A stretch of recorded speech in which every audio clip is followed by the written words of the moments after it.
Quality और consistent performance के लिए सिर्फ सिल्वर पंप्स एंड मोटर्स, नाम याद रखना।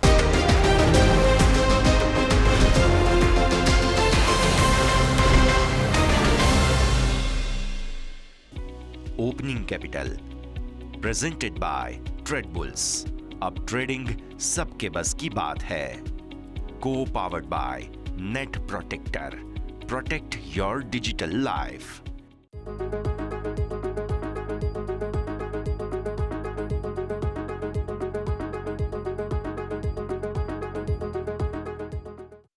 ગુડ મોર્નિંગ, સ્વાગત છે આપ સૌનું ઓપનિંગ કેપિટલમાં। હું યોમિક આપની સાથે। માર્કેટમાં એક બાજુ છે ઉથલપાથલ તો બીજી બાજુ છે ગ્લોબલ માર્કેટમાં સતત બની રહ્યા છે નવા રેકોર્ડ હાઈ। હવે સૌ કોઈને ક્વેશ્ચન થાય છે કે હવે શું ખરીદીનો સમય આવી ગયો છે કે હજુ પણ માર્કેટમાં આપણને સતત નવા ન્યૂનતમ રેકોર્ડ બનતા જોવા મળશે? આ દરેક પર આજે ચર્ચા કરીશું, પણ શરૂઆત કરીએ આજની ટોપ હેડલાઇન્સથી। ટેરિફની ચિંતાઓ વચ્ચે અમેરિકન માર્કેટમાં ફરી બન્યા નવા રેકોર્ડ હાઈ। S&P 500 સતત બીજા દિવસે નવા રેકોર્ડ। ડાઉ 300 પોઈન્ટ રિકવર થઈને 71 પોઈન્ટ ઉપર બંધ। ફેડને ટ્રમ્પના ટેરિફને કારણે મોંઘવારી વધવાનો ભય। મિનિટ્સમાં કહ્યું હવે રેટ કટ માટે મોંઘવારી હજુ ઘટે તે જરૂરી। ગિફ્ટ નિફ્ટીથી ખરાબ શરૂઆતના સંકેત। 50 પોઈન્ટના ઘટાડા સાથે માર્કેટ ખુલશે। ડાઉ ફ્યુચર્સમાં પણ ઘટાડો। નિકેઈ 400 પોઈન્ટ ઘટ્યો।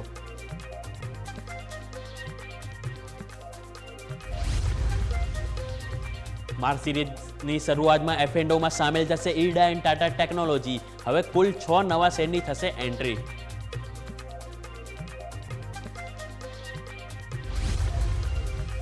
CDSL અને NSDLના શેર આજે ફોકસમાં। બંને સાથે મળીને આજે લોન્ચ કરશે યુનિફાઈડ ઇન્વેસ્ટર એપ। રોકાણકારને એક જ એપમાં મળશે દરેક જાણકારી।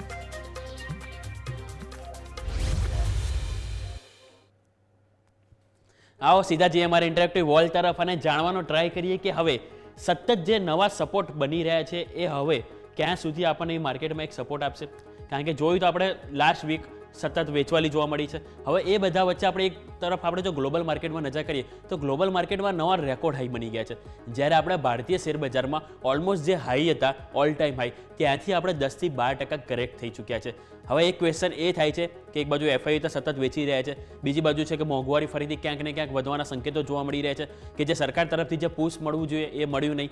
બજેટમાં પણ એવું કોઈ ખાસ આપણને જોગવાઈ મળી નહીં। એટલે હવે આ બધા વચ્ચે શું એવા કોઈ સમાચારની જરૂર છે માર્કેટને કે આપણને ક્યાંક અહીંયાથી આપણને સપોર્ટ મળી રહે અને ક્યાંક ને ક્યાંક આપણને પોઝિટિવિટી ફરીથી બાઉન્સ બેક આપણને માર્કેટમાં જોવા મળે?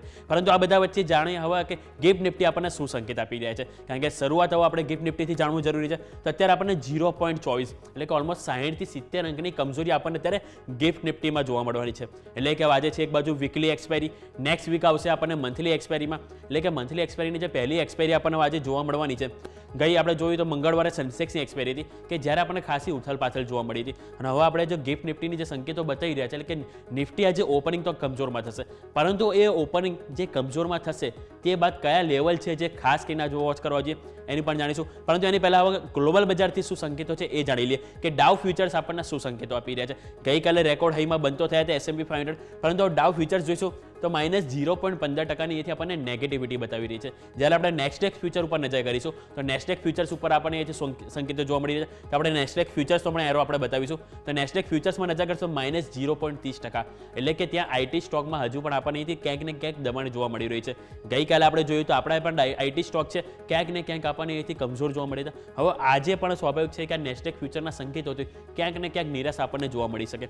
પરંતુ આ બધા વચ્ચે સૌથી પહેલાં જોઈ લઈએ ગઈકાલે આપણા ભારતીય શેર બજારમાં FII દ્વારા જે સતત વેચવાલીનો સિલસિલો છે એ હવે ક્યાં આપણને જોવા મળ્યો છે તે FII સૌથી પહેલાં આપણે લઈને આવીશું કે FII ઉપર આપણે જે નજર કરીશું તો ગઈકાલે એમના દ્વારા 1881 કરોડની વેચવાલી કરવામાં આવી છે। એટલે કે હજુ પણ તેઓ કેશ માર્કેટમાં અહીંયાથી સતત વેચવાલી જ કરી રહ્યા છે, જે આંકડો આપણને બતાવે છે।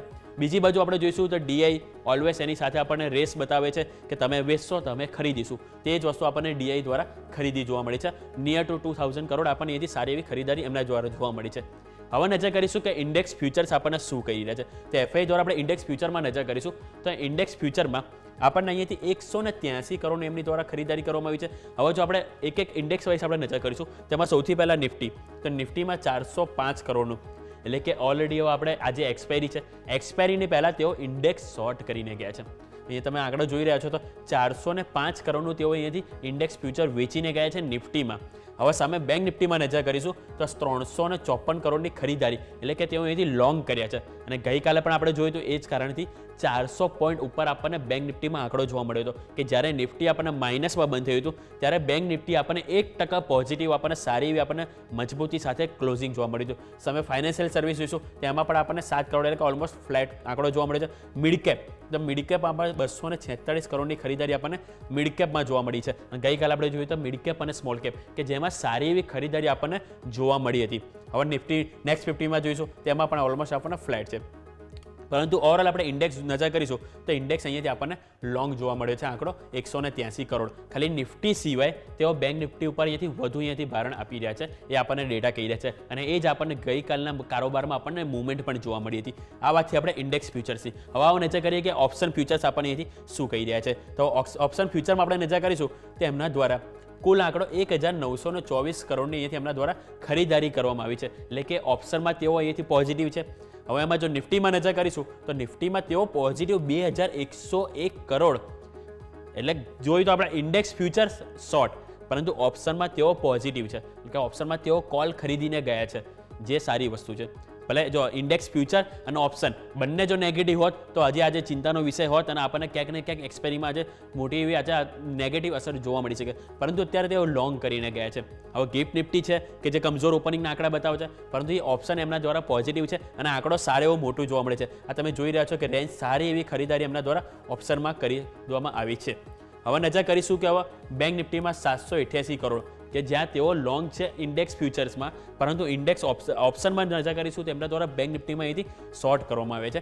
સામે જો ફાઇનાન્શિયલ સર્વિસીસ 313 કરોડની ખરીદી ત્યાં છે અને બીજું મિડકેપમાં પણ એમના દ્વારા ખરીદી છે. એટલે કે મિડકેપમાં હવે ધીરે ધીરે તેઓ પોઝિટિવ થઈ રહ્યા છે કારણ કે તમે જોયું ઇન્ડેક્સમાં પણ ખરીદી ગયા છે અને ઓપ્શનમાં પણ મિડકેપમાં ખરીદી રહ્યા છે. અને સ્વાભાવિક છે કે જે રીતે મિડકેપ અને સ્મોલ કેપ સ્ટોક જે તૂટ્યા છે એટલે સ્વાભાવિક છે કે અહીંયા ક્યાંક ને ક્યાંક તો થોડીક તો આપણને રિકવરી આવી જોઈએ. ભલે રિકવરી આવે ફરીથી નીચે આવી વસ્તુ અલગ છે પરંતુ ક્યાંક ને ક્યાંક તો આપણે બાઉન્સ બેક જોવો જોઈએ કારણ કે ઘણા બધા એવા મિડકેપ સ્ટોક છે કે 80%થી પણ વધુ સ્ટોક એવા છે કે જે ઓલમોસ્ટ એમના જે 2 થી 4 5 મહિનાના ન્યૂનતમ સ્તરે આવી ગયા છે અને અમુક સ્ટોકમાં તો આપણને નવા રેકોર્ડ લો પણ બનતા જોવા મળે છે. એટલે આ આંકડો આપણને બતાવે છે. બીજી એક વખત આપણે નજર કરીશું તો ઇન્ડિયા વિક્સ ઉપર પણ ખાસ કરીને નજર કરવી જોઈએ.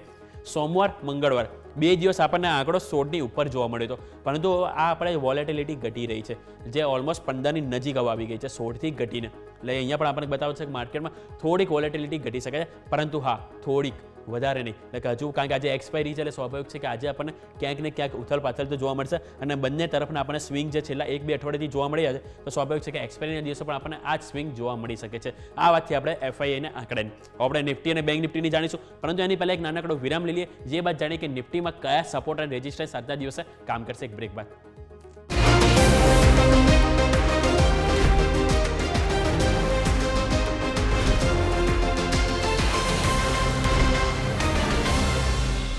બ્રેક બાદ આપનું સ્વાગત છે. આવો નજર કરીએ હવે નિફ્ટીમાં આપણને કે જે ગઈકાલે કમજોરી જોવા મળી ગઈકાલે નહીં પરંતુ ઇવન આખું અઠવાડિયું જે કમજોરીમાં આપણને જોવા મળ્યું છે એ બધા વચ્ચે કયા રેઝિસ્ટન્સ સપોર્ટ આજે વીકલી ડેના દિવસે વીકલી એટલે કે વીકલી એક્સપાયરીના દિવસે આપણને કામ કરશે. તો આજે આપણે ડેઇલી ચાર્ટ છે તો ડેઇલી ચાર્ટમાં આપણે જો નજર કરીશું તો સારી એવી રિકવરી આપણને સોમવારે એક તો મંગળવારે જોવા મળી હતી જેથી થોડોક એક હોપ આવી હતી પરંતુ આપણે જ્યારે નજર કરીશું આપણે બુધવારે તો મંગળવાર બુધવાર કે જ્યાં આપણને થોડીક રેન્જ બાઉન્ડ કારોબાર જોવા મળ્યો હતો. હવે ખાસ કરીને આ જે રેન્જ છે કે જે આપણી થાય છે ઓલમોસ્ટ ઉપરની તરફ 22,950 અને નીચેની તરફ આપણને જોવા મળે છે 22,800. આ 150 પોઈન્ટની એક રેન્જ છે કે જેની વચ્ચે આપણને છેલ્લા 2-3 દિવસથી આ કારોબાર જોવા તો મળી રહ્યો છે પરંતુ હવે આ બધા વચ્ચે જોવાનું રહેશે કે હવે જે આપણી જે 10 ડે એક્સપોનેન્શિયલ મૂવિંગ એવરેજ આવે છે જે આપણી આવે છે 23,090 એટલે કે 23,090 તો ફર્સ્ટ આપણે પાર કરવી જરૂરી છે પરંતુ એની પહેલાં 23,000 છે કે જ્યાં આપણને કોલ રાઇટર્સનો એક અવરોધ નડી શકે છે. સ્વાભાવિક છે આજે એક્સપાયરી છે એટલે કે જો એક મોટી સ્વિંગ આવે તો જ આપણને આજે 23,000નું લેવલ તૂટતું જોવા મળી શકે. હવે એક બાજુ આજે આપણે ગિફ્ટ નિફ્ટીના ઉપર નજર કરીશું તો અત્યારે આપણે ક્લોઝિંગ આપણે આંકડો આપણને જોવા મળે છે કે જે આપણો થાય છે 22,932. હવે 22,932 છે 60 થી 70 પોઈન્ટ કમજોરીને બતાવે છે એટલે આપણે માની લઈએ કે ઓપન થઈશું આજે 22,850ની આજુબાજુ 850 થી 880ની વચ્ચે આપણે ઓપન થઈશું. હવે એ બધા વચ્ચે જોવાનું રહેશે કે 22,800 કે 22,800 કેટલો ટકવાના પ્રયત્ન કરે છે. કારણ કે હું તમને 15 મિનિટના ચાર્ટમાં પણ બતાવીશ કે 22,800નું લેવલ છે કે છેલ્લા 3 દિવસથી આપણને એક સપોર્ટ તરીકે કામ કરી રહ્યું છે. એટલે કે જ્યાં સુધી આ લેવલ ના તૂટે ત્યાં સુધી કોઈ ખાસ ચિંતાનો વિષય છે નહીં. પરંતુ હવે એક બીજું જો આપણે પોઝિશનલી વ્યૂ જોઈશું આજની એક્સપાયરી સિવાય, તો આ એક જે સપોર્ટ હતો કે ત્યાં ફરીથી આપણને કારોબાર આવી ગયો છે. એટલે કે ત્યાં એક ચિંતાનો વિષય છે કે જો આની નીચે આપણને ક્લોઝિંગ આપે તો એક માર્કેટ માટે નેગેટિવ અસર જોવા મળી શકે છે. કારણ કે ઓલમોસ્ટ આ ડબલ બોટમ અહીંયાથી આપણને જોવા મળી રહે છે અને આ સેકન્ડ બોટમમાં તો વારંવાર આખું અઠવાડિયે આપણને સપોર્ટ લીધે 1, 2, 3 અને તમે જોશો 4, 5 એટલે કે કન્ટિન્યુ બધા દિવસ આપણને 22,800 આ એક લેવલ છે કે જ્યાંથી નિફ્ટી વારંવાર સપોર્ટ લઈ રહ્યું છે.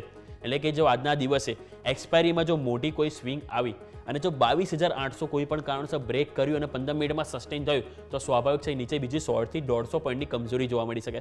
પરંતુ જે રીતે હવે મિડ કેપ અને સ્મોલ કેપ થોડા સપોર્ટ કરી રહ્યા છે કે લેટ્સ હોપ રાખીએ કે આ 22,800 આજે પણ સચવાય અને ફરીથી આપણને સારી એવી ક્યાંથી સ્વિંગ જોવા મળે. પરંતુ એઝ ઓફ નાવ આપણે ડેટા ઉપર આપણે જોઈએ તો હજુ પણ આપણને એક નેગેટિવ જ આંકડો બતાવી રહ્યો છે, સ્પેશિયલી નિફ્ટીમાં. બેંક નિફ્ટીની વાત અલગ કરીશું, પરંતુ નિફ્ટીમાં હજુ પણ આપણને પોઝિશનલ વ્યૂ આપણને નેગેટિવ જોવા મળી રહ્યો છે. જ્યાં સુધી આ લેવલ આપણું છે 23,090 કે એ આપણને અહીંથી ક્રોસ કરતું ના જોવા મળે ત્યાં સુધી આપણને અહીં એક ચિંતાનો વિષય જોવા મળી શકે છે. આ વાતથી આપણે પોઝિશનલ વ્યૂ નિફ્ટીમાં. હવે આપણે એક વખત વીકલી ચાર્ટ તમારા માટે લઈને આવીશ. 15 મિનિટ વાત કરીને પહેલાં એક વખત આપણે વીકલી ચાર્ટ જોઈએ, કારણ કે વીકલી ચાર્ટ પણ હવે જાણવો ઘણું મહત્વનું છે. કારણ કે આપણે વીકલી ચાર્ટમાં આપણે જોઈએ તો વારંવાર આપણે એક નેગેટિવ ઇમ્પેક્ટ આપણને જોવા મળતી હોય છે. આ વીકલી ચાર્ટમાં તમે ખાસ કરીને નજર કરશો તો 2024ની શરૂઆતથી આપણે નજર કરીશું. 10 ડે એક્સપોનેન્શિયલ મૂવિંગ એવરેજ છે કે જેને સતત આપણે અહીંયાથી ઉપર કારોબાર કરી રહ્યા હતા. પરંતુ જે બાદ આપણને જો ડે હાઈથી આપણને જે કમજોરી આવી તે આપણે આજે 10 ડે એક્સપોનેન્શિયલ મૂવિંગ એવરેજ તોડી, ત્યાંથી આપણે એક સપોર્ટ મળ્યો 50 ડે એક્સપોનેન્શિયલ મૂવિંગ એવરેજ, ફરીથી આપણે 10 ડે એક્સપોનેન્શિયલ મૂવિંગ એવરેજ ઉપર ગયા, ત્યાંથી ફરીથી નીચે આપણે આવી ગયા. પરંતુ હવે છેલ્લા 3-4 દિવસ ઉપર નજર કરીશું તો 50 ડે એક્સપોનેન્શિયલ મૂવિંગ એવરેજ છેલ્લા આપણે 2024થી વીકલીમાં સાચવી રાખી હતી. પરંતુ આ છેલ્લા વીક આપણે જોઈશું તો ત્યાં આપણે સતત એની નીચે કારોબાર કરી રહ્યા છે. અને આ જે લેવલ આપણું હતું જે 22,932 જે ખાસ કરીને છે કે જે આપણે અહીંયાથી ખાસ કરીને ધ્યાન પર રાખવું જોઈએ, કારણ કે ત્યાં એક સપોર્ટ આપણને અહીંયાથી માર્કેટમાં મળી શકે છે કે જ્યાં અહીંયાથી જ આપણને એક અવરોધ જોવા મળ્યો હતો. એટલે ત્યાં એક 22,932 છે કે જેની ઉપર આજે આપણે ક્લોઝ, આજે નહીં પરંતુ ઓવરઓલ જો વીકલી ચાર્ટમાં પણ 22,932 ઉપર આપણે ક્લોઝ થવું જરૂરી છે. જો એની નીચે આપણે ગયા તો સ્વાભાવિક છે કે અહીંયાથી આપણને 22,350 સુધીના લેવલ જોવા મળી શકે છે. એટલે કે જો 22,932 છે કે જે ના સચવાય વીકલી ચાર્ટમાં તો નીચે આપણને 22,350 સુધીના પણ વીકલી બેઝિસ આપણને અહીંથી લેવલ જોવા મળી શકે છે. હવે ઉપરની વાત કરીએ તો ઉપર આપણે જે મેઇન રેઝિસ્ટન્સની વાત કરું તો 23,389 અને બીજું લેવલ આપણા માટે થાય છે 23,425 કે આ બે લેવલ છે કે જેની ઉપર જો વીકલી કેન્ડલ ક્લોઝ થાય તો થોડીક પોઝિટિવિટી અને અહીંયાથી આપણને રીબાઉન્ડ આપણને માર્કેટમાં જોવા મળી શકે છે. પરંતુ એઝ ઓફ નાવ આપણને વીકલી ડેટા પણ નેગેટિવ કહી રહ્યા છે, કારણ કે આપણે 2024 એટલે કે ઓલમોસ્ટ 1 વર્ષ અને 2 મહિના બાદ આપણે 50 ડે એક્સપોનેન્શિયલ મૂવિંગ એવરેજની નીચે આપણે આવ્યા છે અને જે નેગેટિવ ટ્રેન્ડ આપણને કહી રહ્યો છે. એટલે આ વાતથી આપણે વીકલી ચાર્ટની હવા આપણે નજર કરીશું 15 મિનિટમાં શું કહી રહ્યા છે. ગઈકાલે આપણે જોયું તો 15 મિનિટમાં બેંક નિફ્ટીમાં સારી એવી રિકવરી જોવા મળી, પરંતુ નિફ્ટી હજુ પણ આપણને કમજોરીમાં જોવા મળી છે. આપણે 2-3 દિવસ પહેલાં જઈશું તો 17 તારીખ આપણે નજર કરીશું એટલે કે સોમવારે, તો સોમવારે આપણને સારી એવી રિકવરી આપણને જોવા મળી, રાઈટ. હવે રિકવરી આવી 17 તારીખે, જે બાદ આપણે અહીંયાથી 18 તારીખ ઓપન બાદ ફરીથી નીચે આવ્યા. આ 23,000 આ 22,800 મેં તમને કીધું લેવલ કેમ ખાસ ધ્યાન રાખવું જોઈએ. અહીંયા એક સપોર્ટ મળ્યો, બીજું 18 તારીખે આપણને એક સપોર્ટ મળ્યો. તો હવે નજર કરીશું ત્યાંથી સપોર્ટ લઈને સારું ઉપર ગયા, ફરીથી 19 તારીખે તમે જોશો તો ત્યાં નજીક ઓપન થયા સારી એવી આપણને સપોર્ટ મળી ઉપર ગયા. આ લેવલ છે 22,800, ત્યાંથી ફરીથી આપણે નીચે આવ્યા છે. એટલે કે હવે આજે ફરીથી આ લેવલ છે આજના દિવસે જોવાનું રહેશે, કારણ કે આજે આપણે ઓપન થઈશું 22,850 થી 880 ની આજુબાજુ ઓપનિંગ આંકડો બતાવે છે ગેપ નિફ્ટીનો. એટલે કે 22,800 એક લેવલ છે જે ખાસ કરીને સચવાવું જોઈએ. જો આ સચવાય તો કોઈ ચિંતાનો વિષય છે નહીં. જે રીતે આપણને 3 દિવસથી સપોર્ટ મળ્યો છે માર્કેટમાં એ રીતે આપણને આજે પણ મળી શકે છે. પરંતુ જો આ તૂટ્યું તો સ્વાભાવિક છે કે અહીંયા વધારે આપણને પેઇન 22,800 તૂટે તો જોવા મળી શકે છે. અને જે આપણને લાસ્ટ વીકમાં જોવા મળે તો 22,710, 720 ત્યાં સુધીના લેવલ પણ આપણને અહીંથી જોવા મળી શકે છે. આ વાતથી 15 મિનિટની. હવે ઓઆઈ ડેટા જાણીએ, કારણ કે હવે એક્સપાયરી દિવસ છે તો એક્સપાયરી દિવસ આપણને ઓઆઈ ડેટા શું કહી રહ્યા છે. હવે આપણે નિફ્ટીનો ઓવાઈ ડેટા લાવીશું અને થોડુંક આપણે ઝૂમ ફ્રેમમાં બતાવીશું કે ઓવાઈ ડેટામાં આપણને શું કહી રહ્યા છે. તો ઓવાઈ ડેટા ઉપર આપણે નજર કરીશું કે જેમાં આપણને 23,000 એક લેવલ છે કે જ્યાં એક હડલ જોવા મળી રહી છે. હવે 23,000માં આપણે નજર કરીશું ત્યાં આપણને કોલ રાઇડર્સ આપણને જોવા મળી રહ્યા છે ઓલમોસ્ટ 80 લાખ જેવા. એટલે કે ત્યાં એક આપણને અવરોધ નડવો છે. બીજું હવે નીચેની તરફ નજર કરીશું તો 22,800 એક લેવલ છે કે જ્યાં આપણને અહીંયાથી એક સપોર્ટ મળી શકે છે. જે આપણે જોયું કે છેલ્લા 3 દિવસથી સારો એવો સપોર્ટ આપણને 22,800માં મળ્યો હતો. એટલે સ્વાભાવિક છે કે 22,800થી આપણને 23,000 આ 200 અંકની એક રેન્જ છે કે જેની વચ્ચે આજે આપણને એક્સપાયરી થતું જોવા મળી શકે છે. હવે 22,800 લેવલ છે, જો કોઈ કારણોસર એ તૂટે તો એની નીચે આપણને 22,700 અને 22,600 કે જ્યાં એટલો સપોર્ટ આપણને માર્કેટમાં નથી મળે. સીધો સપોર્ટ આપણા માટે આવે છે 22,500 કે જ્યાં આપણને 22,800 જેટલા સપોર્ટ જોવા મળી રહ્યા છે. એટલે કે ઓલમોસ્ટ 80 લાખ આપણને પુટ રાઇટર્સ જોવા મળી રહ્યા છે. એટલે કે નીચેની તરફ 22,800, હવે 23,000 લેવલ છે કે જ્યાં અવરોધ નડશે. જો એને પાર કર્યું તો આપણા માટે બીજો અવરોધ તરત જ નડશે 23,100 કે જ્યાં 1 કરોડથી પણ વધારે આપણને અહીંથી કોલ રાઇટર્સ જોવા મળી રહ્યા છે. એટલે કે ઉપરની તરફ 23,000, 23,100, 23,200 કે જ્યાં 60 લાખથી આપણને 1 કરોડની વચ્ચે આપણને કોલ રાઇટર્સ જોવા મળી રહ્યા છે કે જે એક નેગેટિવ ટ્રેન્ડ તો કહી રહ્યા છે. એટલે કે કોઈ કારણસર આજે માર્કેટમાં જો તેજી આવી હશે તો એનો ફૂલ સપોર્ટ આપવો પડશે, કારણ કે ઉપર અવરોધ આપવા માટે બહુ બેઠા છે. મને નીચેની તરફ સપોર્ટમાં એવું કોઈ ખાસ જોવા નથી મળ્યું.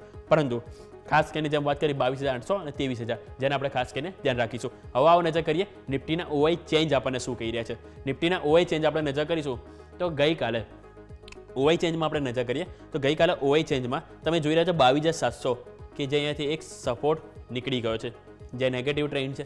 બીજું 22,800માં થોડું બિલ્ડઅપ જોવા મળ્યું છે અને સામે 22,900માં કોઈ ખાસ બિલ્ડઅપ નથી. અને તમે જેમ વાત કરી 22,800 ત્યાં 23,000ની રેન્જ કે જેમાં કોઈ ખાસ એડ ઓન નથી જોવા મળ્યું. એટલે કે 200 થી 300 અંકની રેન્જ છે કે જે સ્વાભાવિક છે કે આજે આપણને નિફ્ટીમાં જોવા મળશે. ભલે પછી 100 પોઈન્ટ નીચે જાય, રિકવર થઈને બીજા આપણને 100 પોઈન્ટ ઉપર આવે. એટલે કે ઓલમોસ્ટ એ રીતે આપણને 200 થી 300 અંકની રેન્જ જોવા મળી શકે છે. અને બીજું હવે ઉપર જોઈશું તો 23,100 સૌથી વધારે કોલ રાઇટર્સ આપણને જો બિલ્ડ ઓન થયું હોય તે છે 23,100 ઉપર અને નીચેની તરફ છે 22,800. એટલે કે 23,000 અને 23,100 કે જ્યાં હજુ પણ કોન્ફિડન્સ છે માર્કેટને કે આની ઉપર આપણને અહીંથી ચાર્ટમાં એટલે કે કોઈ લેવલ જોવા નહીં મળી શકે. આ વાત થઈ ઓવાઈ ચેન્જની. આવો હવે ખાસ કરીને ઇન્ટરેસ્ટિંગ હવે આપણે વાત કરીશું તો બેંક નિફ્ટી. બેંક નિફ્ટીના હવે ચાર્ટ આપણે નજર કરીશું. બેંક નિફ્ટીમાં જો ડેઇલી ફોર્મેશન નિફ્ટી કરતાં ઘણું પોઝિટિવ જોવા મળી રહ્યું છે.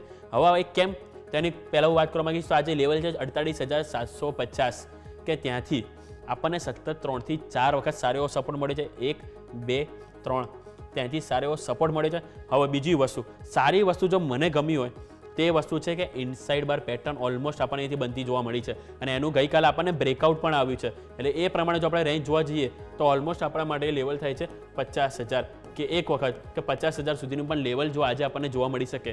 જો પ્રાઇવેટ બેંક અને સરકારી બેંક બંને સારો સપોર્ટ આજે આપણને આપે તો આપણને 50,000 સુધીના પણ લેવલ આજે આપણને બેંક નિફ્ટીમાં જોવા મળી શકે છે. આ વાતથી આપણે બેંક નિફ્ટીની. હવે આવો નજર કરી કે આપણે અહીંયા નીચે સપોર્ટ. હવે સપોર્ટમાં આપણે જોયું તો નીચે એક તો આપણને સપોર્ટ જોવા મળી રહ્યો છે 48,750 ઉપર તો સપોર્ટ છે. પરંતુ હવે એની નીચે નજર કરીશું તો ડાયરેક્ટ આપણા માટે સપોર્ટ આવે છે 47,900. એટલે કે હાલમાં આપણા માટે ઓલમોસ્ટ 800 અંકની રેન્જ છે કે જો કોઈ કારણોસર આપણને 48,750નું લેવલ ના સચવાય, આજે એની નીચે બ્રેક થઈએ તો આપણને આ જે સપોર્ટ વારંવાર આપણને મળ્યો હતો 2025ની શરૂઆતમાં જાન્યુઆરીમાં ત્યાં આપણને એક વખત નીચે સરકી શકે છે. પરંતુ એઝ ઓફ નાઉ આપણને ચાર્ટ પોઝિટિવ કહી રહ્યો છે. એટલે કે આપણને 50,000 એક લેવલ છે કે જે આપણને આજ નહીં તો કાલ આપણને 2 દિવસની અંદર જોવા મળી શકે છે. હવે ઉપર નજર કરીશું તો બીજો એક 49,977 કે જ્યાં એક તો આપણને ઇનસાઇડ બાર પ્રમાણે જોયું કે ત્યાં સુધીની લેવલ પોસિબલ છે અને બીજું કે ત્યાં આપણને એક 50 ડે એક્સપોનેન્શિયલ મૂવિંગ એવરેજ પણ આવે છે કે જ્યાં એક અવરોધ આવી શકે છે. એટલે કે એક વખત માર્કેટથી ઉપર જાય 50,000 તો ત્યાંથી ફરીથી થોડુંક આપણને નીચે આપણને આવી શકે છે. પરંતુ એઝ ઓફ નાઉ 50,000 સુધીના લેવલ આપણને બેંક નિફ્ટીમાં જોવા મળી રહ્યા છે. આવો નજર કરીએ વીકલી ચાર્ટ આપણને બેંક નિફ્ટીમાં શું કહી રહ્યું છે. તો વીકલી ચાર્ટમાં આપણે નજર કરીશું તો નિફ્ટીમાં આપણે જોઈએ તો નેગેટિવ ટ્રેન્ડ છે. બેંક નિફ્ટીમાં પણ આપણે નજર કરીશું તો કારોબાર તો આપણને 50 ડે એક્સપોનેન્શિયલ મૂવિંગ એવરેજની નીચે જ કરી રહ્યો છે. એટલે કે અહીંયા પણ ચિંતાનો વિષય તો છે. પરંતુ આમાં સારી વસ્તુ એ છે કે આપણને સારો એવો સપોર્ટ અહીંયાથી મળ્યો છે અને ફરીથી આ રીતે 10 ડે અને 50 ડે એક્સપોનેન્શિયલ મૂવિંગ એવરેજ છે એની તરફ આપણે કારોબાર જઈ રહ્યો છે. એટલે કે જો કોઈ કારણસર આ જે લેવલ છે 49,800 અને 862 એને જો પાર કરીને આપણે ક્લોઝ આપી કેન્ડલ તો સ્વાભાવિક છે કે આપણને અહીંયાથી વી શેપ રિકવરી આપણને અહીંથી બેંક નિફ્ટીમાં જોવા મળી શકે છે. અને જે રીતે આવું જોયું તો HDFC બેંક છે કે એ પણ આપણને ગઈકાલે ડેલી ચાર્ટ જોઈશું, સારો એવો સપોર્ટ આપણને બિલ્ડઅપ થતો જોવા મળ્યો છે કે HDFC બેંક સપોર્ટ માટે રેડી છે, બીજું ICICI બેંક છે, હવે SBI પણ ખાસ નજર મારે છે કારણ કે SBIના પરફોર્મન્સમાં એવું કોઈ ખરાબી હતી નહીં, હવે ખરાબી હતી નહીં પરંતુ સ્ટોક ઘણો એવો ખાસો કન્સોલિડેશન થઈ ચૂકે. જો એક વખત આપણને SBIમાં 730 ઉપર ક્લોઝિંગ મળ્યું તો સ્વાભાવિક છે કે એમાં આપણને 750-760 લેવલ જોવા મળશે. હવે સ્વાભાવિક છે કે હવે જો PSU બેંક ને સરકારી બેંક જે છે મેઇન SBI અને HDFC બેંક એ ચાલશે તો આપણને આ જે રિકવરી જે એક્સપેક્ટેશન છે એ આપણને બેંક નિફ્ટીમાં જોવા મળી શકે છે. આ વાતથી આપણે વીકલી ચાર્ટ આવો આપણે નજર કરીએ કે આપણને 15 મિનિટનો ચાર્ટ શું કહી રહ્યા છે. હવે ગઈકાલે નિફ્ટી કરતાં બેંક નિફ્ટીનો 15 મિનિટનો ચાર્ટ ઘણો ઇન્ટરેસ્ટિંગ આપણને જોવા મળ્યો છે. એ પાછળનું કારણ તમને જણાવીશ. તો સૌથી પહેલાં આપણે જોઈશું તો 14 તારીખે ડાઉન સાઇડ જોવા મળી, 17 તારીખે આપણને એક V-શેપ રિકવરી જોવા મળી, 18 તારીખે આપણે નજર કરીશું તો ત્યાંથી પણ આપણને એક યુ ટર્ન સારો એવો જોવા મળ્યો, 19 તારીખે પણ નીચેથી સારો એવો સપોર્ટ જોવા મળ્યો હતો અને અહીંયા કારોબારમાં કન્સોલિડેશન જોવા મળ્યું. અને કારોબારમાં જ્યારે કોઈ બી સ્ટોક હોય કે ઇન્ડેક્સ હોય જો એક વખત તેજી આવ્યા બાદ એમાં કન્સોલિડેશન થાય તો એક પોઝિટિવ વસ્તુ છે કે માર્કેટ ત્યાં એક શ્વાસ લેવાનો ટ્રાય કરી રહ્યો છે, પરંતુ જો તેજી આવી ત્યાંથી જો તરત નીચે આવીએ તો એને એક ફેક બ્રેકઆઉટ પણ કહી શકાય છે. પરંતુ અહીંયા સારી વસ્તુ આપણને જોવા મળી છે કે સારી એવું કન્સોલિડેશન જોવા મળ્યું અને અહીંયાથી આપણને ટ્રેન્ડ સારો એવો સપોર્ટ પણ માર્કેટમાં લીધો અને ડે હાઈ હતો ત્યાં ઓલમોસ્ટ આપણે અહીંથી કારોબાર ક્લોઝ થયો છે જે ઘણી પોઝિટિવ વસ્તુ મને લાગી છે. હવે આજે ઓપનિંગ તો આપણને થોડીક મામૂલી કમજોરી બતાવે, હવે ઓપનિંગ બાદ આ તેજી કેટલી યથાવત રહેશે એ ખાસ કરીને જોવાનું રહેશે. અને નીચે આપણે જેમ વાત કરીએ આ લેવલ તો છે જ 750 કે જ્યાંથી આપણને ગઈકાલે તેજી જોવા મળી હતી, એટલે કે કોઈ કારણસર અહીંયા જો નીચે આવ્યા પણ ખરી માર્કેટમાં જો ઓપનિંગ બાદ બહુ મોટી કમજોરી આવી તો આ એક લેવલ છે કે ત્યાં તો આપણને સારી સપોર્ટ મળવાનો જ છે. એટલે કે અહીંયા ખાસ કરીને બેંક નિફ્ટીમાં મને કોઈ ચિંતાનો વિષય નથી લાગી રહ્યો અને આજે પણ સારી એવી તેજી આપણને બેંક નિફ્ટીમાં જોવા મળી શકે છે. આ વાતથી આપણે બેંક નિફ્ટી આવો આપણે જોઈ લઈએ કે આપણે OI ડેટા શું કહી રહ્યા છે. તો બેંક નિફ્ટીના OI ડેટા ઉપર આપણે નજર કરીશું. તો OI ડેટામાં 49,500 કે જ્યાં મેઇન હડેલ છે હવે 49,570 500ની ઉપર ક્લોઝ છે જે સારી વસ્તુ છે. હવે ઉપર નજર કરીશું તો કોલ રાઇટર્સ અને પુટ રાઇટર્સ એટલે કે કોલ રાઇટર્સે હજુ પણ અહીંયા હાર નથી માની, તેજી તો આવી પરંતુ 49,500 હજી પણ માની રહ્યા છે કે અમે આજનો દિવસ વેઇટ એન્ડ વોચ કરીશું. જો આજે પણ તેજી બતાવ તો સ્વાભાવિક છે કે આ કોલ રાઇટર્સની પોઝિશન ઓછી થતી જોવા મળશે અને જે પુટ રાઇટર્સ છે એ આપણને સારી મજબૂતી જોવા મળી શકશે અને માર્કેટમાં જે એ જ જોઈએ છે. કોઈ કારણસર આજે 49,500ની લેવલ છે એ સચવાવું જોઈએ. જો એ સચવાઈ ગયું તો સ્વાભાવિક છે કે આપણને જેમ વાત કરી કે 50,000 કે ત્યાં સુધીના લેવલ જોવા મળી શકે છે અને ત્યાં એક અવરોધ નડી શકે. એની પાછળનું કારણ છે કે ત્યાં 12 લાખ આપણને કોલ રાઇટર્સ જોવા મળી છે અને નીચેની તરફ આપણને છે કે 48,900 અને જે કે ઓલમોસ્ટ 49,000 કે જ્યાં સારો સપોર્ટ છે. એટલે કે આ 1,000 પોઈન્ટની રેન્જ છે કે જેમાં આજે આપણને બેંક નિફ્ટીમાં કારોબાર જોવા મળી શકે છે. પરંતુ એઝ ઓફ નાવ જેમ વાત કરી 49,500 એ સચવાવું જરૂરી છે. જો એ સચવાઈ ગયું તો આપણને અહીંયાથી કોઈ ચિંતાનો વિષય નથી અને સારી એવી તેજી ગઈકાલની જેમ આજે પણ આપણને બેંક નિફ્ટીમાં જોવા મળી શકે છે. આવો OI ચેન્જ જોઈ લઈએ. OI ચેન્જ આપણને શું કહી રહ્યો છે તો OI ચેન્જ ઉપર આપણે નજર કરીશું.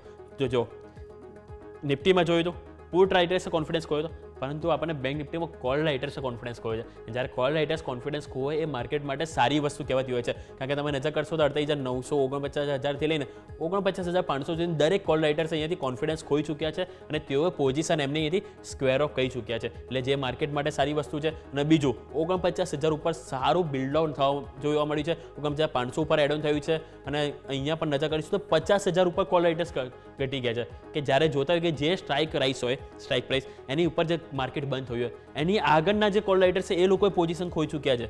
એટલે સ્વાભાવિક છે કે આ ક્યાંક ને ક્યાંક સંકેતો બતાવી રહ્યા છે કે ક્યાંક કંઈક ને કંઈક મોટી સ્વિંગ આપણને બેંક નિફ્ટીમાં આવનારા દિવસમાં આજે નહીં તો કાલે આપણને જોવા મળી શકે છે અને સારો એવો સપોર્ટ આપણને 49,000 ઉપર છે જ. એટલે કે ત્યાં આપણને કોઈ ચિંતાનો વિષય જોવા નથી મળવાનો. એટલે ઓવરઓલ આપણે આ વાત થઈ નિફ્ટી અને બેંક નિફ્ટીની કે જેમાં સારી એવી તેજી આપણને નિફ્ટીમાં જોવા મળી છે અને બેંક નિફ્ટીમાં હવે આપણે જોયું ગઈકાલે તેજી જોવા મળી એ તેજી આજે કેટલી યથાવત. જેમ વાત કરી 49,500ની લેવલ છે ખાસ કરીને સચવાઈ, જો એ સચવાઈ ગયું તો કોઈ ચિંતાનો વિષય આપણને જોવા નહીં મળી શકે. આવા થઈ ગયા આપણે બેંક નિફ્ટીમાં આજે એક્સપાયરી છે તેમાં ખાસ કરીને આપણે નજર કરવાની રહેશે કે જે લેવલ છે આપણે 22,800 એ તો સપોર્ટ આપશે અને ઉપરની તરફ 23,000 આ 200 અંકની રેન્જ છે કે જેની વચ્ચે કારોબાર જોવા મળે છે. જે ઉપર કે નીચે બ્રેક થયો તો સ્વાભાવિક છે કે મોટી સ્વિંગ આપણને નિફ્ટીમાં પણ જોવા મળી શકે. આવો એક બ્રેક લઈ લઈએ. બ્રેક બાદ જાણીએ કે આજે કયા સ્ટોક છે કે જે આજે એક્શનમાં રહેશે. સાથે આપણે ગેસ જોડાશે, ગેસ સાથે આજના સ્ટોક પીક જાણીશું અને એમની સાથે જાણવા ટ્રાય કરીશું કે આજનું જે નિફ્ટીની એક્સપાયરી કેવો આપણને વલણ આપી શકે છે બ્રેક બાદ.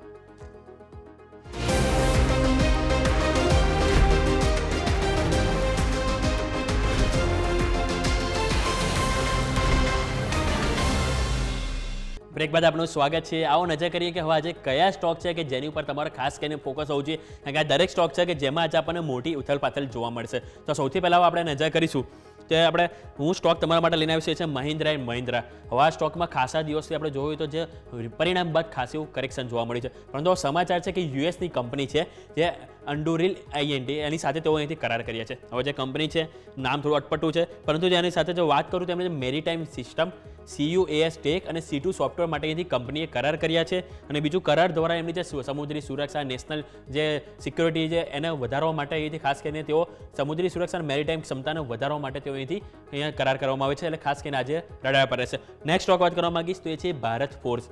હવે ભારત ફોર્સ પણ આપણે જોયું તો બજેટ બાદ ખાસું કરેક્ટ થઈ ચૂક્યો છે. હવે આજે સમાચાર સારા આવ્યા છે. તો ભારત ફોર્સમાં જોઈશું તેમની જે સબસિડિયરી કંપની છે KSSL કે જેમણે અને AM જનરલ વચ્ચે કરાર કર્યા છે. કે KSSL AM જનરલ સાથે કરાર કર્યા છે. કરાર શા માટે છે? એ છે અમેરિકાને એડવાન્સ આર્ટિલરી કેનોન સપ્લાય કરશે. અને આ આર્ટિલરી કેનોન્સ એડવાન્સ સપ્લાય કરવાવાળી ભારતની પહેલી કંપની છે કે જે અહીંયાથી આ સપ્લાય કરશે. એટલે કે કંપની માટે ઘણી પોઝિટિવ વસ્તુ કહેવાય, સાથે સાથે ભારતમાં ડિફેન્સ કંપની માટે પણ કહેવાય, કારણ કે અત્યાર સુધી કોઈ ભારત કંપની આ યુએસને અહીંયાથી સપ્લાય નથી કરી, જે ભારત ફોર્સને અહીંયાથી તક મળી છે. એટલે ભારત ફોર્સમાં આજે એક પોઝિટિવ એક્શન જોવા મળશે. બીજું વાત કરવા માંગીશ એ છે રાઇટ્સ. હવે રાઇટ્સમાં સમાચાર છે કે અહીંયાથી કંપનીએ CWPRS સાથે મરીન ઇન્ફ્રા કન્સલ્ટન્સી માટે અહીંયાથી કરાર કર્યા છે. CWPRS એટલે કે central water end power research station, એટલે કે અહીંયાથી પાવરના જે રિસર્ચ માટે સ્પેસિફિક તેઓ અહીંયાથી કરાર કરવામાં આવે છે ઇન્ફ્રાને લઈને, કે જેના કારણે રાઇટ્સમાં પણ આપણને એક એક્શન જોવા મળશે. નેક્સ્ટ વાત કરવા માંગીશ તે છે નેશનલ ફર્ટિલાઇઝર. और નેશનલ ફર્ટિલાઇઝરમાં સમાચાર છે કે કંપનીએ આસામમાં અહીંયાથી નવા પ્લાન્ટ માટે જોઈન્ટ વેન્ચર કર્યું છે. અને આ જોઈન્ટ વેન્ચર દ્વારા તો અહીંયાથી અમોનિયા અને સાથે સાથે યુરિયા પ્લાન્ટ અહીંયાથી સ્થાપશે, કે જેના કારણે અહીંયાથી સ્વાભાવિક છે તેમનું અહીંયાથી વન ટાઈપ બિઝનેસ એક્સપાન્શનનું અહીંયાથી જે સ્ટ્રેટેજી જોવા મળી છે નેશનલ ફર્ટિલાઇઝર.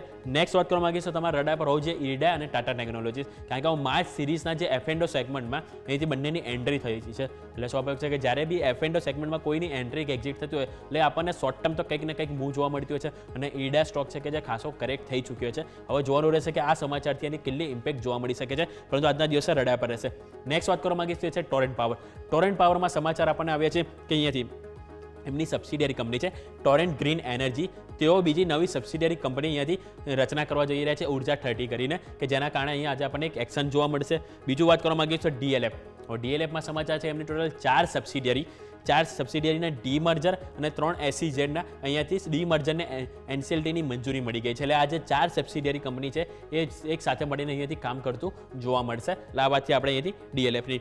નેક્સ્ટ વાત કરવા માંગીશ તો વારી એનર્જી આજના દિવસે કાઉન્ટર પર હોવું જોઈએ. તો અહીંયા વારી એનર્જીસમાં સમાચાર છે કે કંપનીને સોલાર મોડ્યુલ્સ માટે અહીંયાથી એક ઓર્ડર મળ્યો છે. હવે ઓર્ડર કંપનીને મળ્યો છે જે ખાબા રિન્યુએબલ એનર્જી કરીને કંપની છે, કે એમના દ્વારા અહીંયાથી 362.5 મેગાવોલ્ટ પાવરનો અહીંયાથી એમને એક સોલાર મોડ્યુલ માટે એક ઓર્ડર મળ્યો છે. એટલે સ્વાભાવિક છે કે અહીંયા પણ એનર્જી સ્ટોક પણ ખાસ એવા કરેક્ટ થઈ ચૂક્યા હતા, પરંતુ આ એક પોઝિટિવ સમાચાર કંપની માટે છે. એટલે જોવાનું રહેશે કે વારી એનર્જીસ પણ આજના દિવસે કઈ રીતની એક મૂવ બતાવી શકે છે. હવે નેક્સ્ટ વાત કરવા માંગીશ તો બોમ્બે સ્ટોક એક્સચેન્જ. હવે ગઈકાલે જોયું તો ખાસો એવો બઝિંગ જોવા મળે છે, 7 થી 8% મૂવ જોવા મળે છે. એની પાછળનું કારણ તમને જણાવું તો ગોલ્ડમેન સેસે 7.28 લાખ શેર્સ આમાં આપણને ખરીદ્યા છે. અને આજે પ્રાઇસ વાત કરું તો 5,504 પ્રતિ શેરના ભાવે અહીંયાથી કુલ 401 કરોડના શેર્સ અહીંયાથી BSE દ્વારા એટલે કે બોમ્બે સ્ટોક એક્સચેન્જે ખરીદ્યા છે, જેના કારણે ખાસી એવી એક્શન આપણને ગઈકાલે જોવા મળી હતી. આ વાતથી દરેક સ્ટોકની, પરંતુ આવો નજર કરીએ કે આજે શું ખાસ છે, એટલે કે શું નજર આજે ખાસ કરીને રાખીશું. તો સૌથી પહેલાં તો આજે ગુરુવાર એટલે કે નિફ્ટીની વીકલી એક્સપાયરી એની ઉપર નજર રહેશે. બીજું હવે યુએસના જોબલેસ ક્લેમના આંકડા આવશે આજે ગ્લોબલ બજારમાં, એટલે જેની મૂવ તો આપણને આવતીકાલે જોવા મળશે, પરંતુ સાથે સાથે ક્રૂડ ઇન્વેન્ટરીના પણ આંકડા આવશે, એની ઉપર પણ આપણે નજર હોવી જોઈએ. હવે બીજું લાસ્ટ વાત કરવા માંગીશ તો આજે વોલમાર્ટ, બીજું વાત કરીએ તો સેડર ઇલેક્ટ્રિક અને બીજું છે એરબસ, આ 3 કંપનીના પરિણામ આવવાના છે. એટલે કે આની પર પણ આપણને પ્રી રિઝલ્ટ એક્શન જોવા મળી શકે છે. એટલે ઓવરઓલ આપણે આ વાત થઈ દરેક સ્ટોક સ્પેસિફિક. હવે આપણે વાત કરીએ આપણે એક્સપર્ટ સાથે. કુંવરજી ગ્રુપથી રવિ દિયોરા જોડાઈ ગયા છે, કે જેમની સાથે આપણે ટ્રાય કરીએ જાણવાનો કે હવે આ માર્કેટમાં આપણને જે ઘટાડો આવે. રવિ સર સૌથી પહેલાં તો ગુડ મોર્નિંગ. અને સર હવે એક ચિંતાનો વિષય એક એ છે કે નિફ્ટી એક તો એના જે નવા જે સપોર્ટ છે મહત્વના એની નજીક તદ્દન આવી ગયો છે. સારી એવી તેજી આપણને જોવા મળે છે કારોબારમાં, પરંતુ ઉપલા સ્તરથી ક્યાંક ને ક્યાંક હજુ પણ દબાણ જોવા મળે. એક બાજુ બેંક નિફ્ટી છે કે જે સારી તેજી બતાવી રહી છે, પરંતુ નિફ્ટીમાં સપોર્ટ નથી મળી રહ્યો. એક બાજુ માર્કેટમાં સર વાત હતી કે મિડ કેપ અને સ્મોલ કેપથી દૂર રહીને બ્લુ ચીપ તરફ જવું જોઈએ, પરંતુ મિડ કેપ સ્મોલ કેપ છે કે થોડાક રિકવરીના મૂડમાં છે, પરંતુ સર બ્લુ ચીપ સ્ટોક હજુ પણ ક્યાંક ને ક્યાંક આપણને અહીંથી અવરોધ બતાવી રહ્યા છે. તો એનું પાછળનું કારણ શું? અને બીજી બાજુ સર આપણે નજર કરીએ કરીશું ગ્લોબલ માર્કેટમાં, ત્યાં તદ્દન નવા રેકોર્ડ હાઈ બની રહ્યા છે. S&P 500 સર નજર કરી તો સતત 2 દિવસથી સારા રેકોર્ડ હાઈ બની રહ્યા છે, પરંતુ આપણા ગ્લોબલ માર્કેટ જોઈશું તો રેકોર્ડ હાઈથી ઓલમોસ્ટ 10 થી 12% આપણે તૂટી ગયા છે. તો હવે આ બધા વચ્ચે કોઈ આપણને ઇવેન્ટ એવી તમે જોઈ રહ્યા છો કે જેના કારણે અહીંયાથી માર્કેટમાં રિબાઉન્ડ આવી શકે? કારણ કે બજેટ ઇવેન્ટ હતી જેનાથી કોઈ હોપ મળી નહીં, સામે આપણે RBIના રેટ હતા એનાથી પણ માર્કેટને કંઈ બૂસ્ટ મળ્યો નહીં. તો હવે એવા કયા સ્ટેપ છે જે સરકારે સર લેવા જોઈએ કે જેના કારણેથી માર્કેટને કંઈક થોડુંક આપણને બુસ્ટિંગ જોવા મળી શકે? Sir good morning.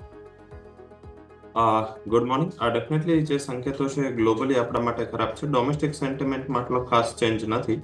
ક્રૂડના પ્રાઇસને લઈને હોય, રૂપીને લઈને હોય કે સાથે ગ્લોબલ માર્કેટમાં આપણું જે પ્રેઝન્સ હતું એને લઈને હોય. બટ યસ, જે ગ્લોબલ માર્કેટમાં પર્ટિક્યુલર ટેરિફને લઈને જે ચિંતાઓ છે, FISની જે સતત વેચવાલ ઇન્ડિયન માર્કેટમાં છે, મારા હિસાબે થોડા ફેક્ટર છે વર્કઆઉટ થઈ રહ્યા છે. કાલે પેસ ઓછો હતો, પરમ દિવસ પણ જો તમે ભારતીયની ડીલ કાઢો તો પણ માત્ર 1500 કરોડની વેચવાલી હતી. ગઈકાલે પણ FIs તરફથી વેચવાલી ઓછી હતી. હાલાકી હર ટાઈમ જ્યારે એક્સપાયરીથી નજીક હોય ત્યારે FIનો જે વેચવાલીનો પેસ છે ઓછો થાય છે. ફરીથી નવા મહિને નવી વેચવાલી એમની સાઈડથી સ્ટાર્ટ થઈ જશે. તો જ્યાં સુધી FIsનું જ્યાં મોટું સેલિંગ બંધ નહીં થાય ત્યાં સુધી મારા હિસાબે આ વોલ્ટાલિટી રહેશે. સાથે આ વોલ્ટાલિટી વધશે કારણ કે હવે આપણે ફેબ્રુઆરી એન્ડ તરફ જઈ રહ્યા છે, એક્સપાયરી તરફ જઈ રહ્યા છે. તો આઈ થિંક મંથલી એક્સપાયરી પહેલા સ્ટોક વાઇઝ ઘણી વોલ્ટાલિટી જોવા મળશે. 16 નવા સ્ટોક ડીલ થઈ રહ્યા છે, 6 નવા સ્ટોક એફએન્ડોમાં આવી રહ્યા છે. તો આધારિત પણ સ્ટોક વાઇઝ પણ ચેન્જીસ ઘણા આવી રહ્યા છે. આ ઉપરાંત MSCIના રિબેલેન્સિંગનું ઇમ્પ્લિમેન્ટેશન પણ આ મંથ 9માં થવાનું છે. તો આઈ થિંક ઘણી ઇવેન્ટ્સ છે, તો એના હિસાબે વોલ્ટાલિટી રહેશે. રીઝન એક જ જોઈ છે માર્કેટમાં FIsની વેચવાલી બંધ થાય.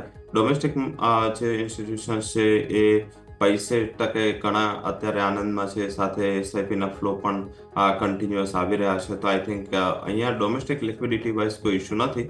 FIsનો જો આઉટફ્લો બંધ થાય તો પણ માર્કેટ માટે એક રિલીફના સેન્ટિમેન્ટ હોઈ શકે. ગઈકાલે જે રિકવરી હતી એ પર્ટિક્યુલર એક લાર્જ કેપ કરતાં જે મિડ અને સ્મોલ કેપમાં જ્યાં જ્યાં કરેક્શન મોટા હતા ત્યાં ત્યાં શોર્ટ કવરિંગ મોટું હતું અને એમાં પણ PSU કંપનીઓમાં સારું રિકવરી હતી.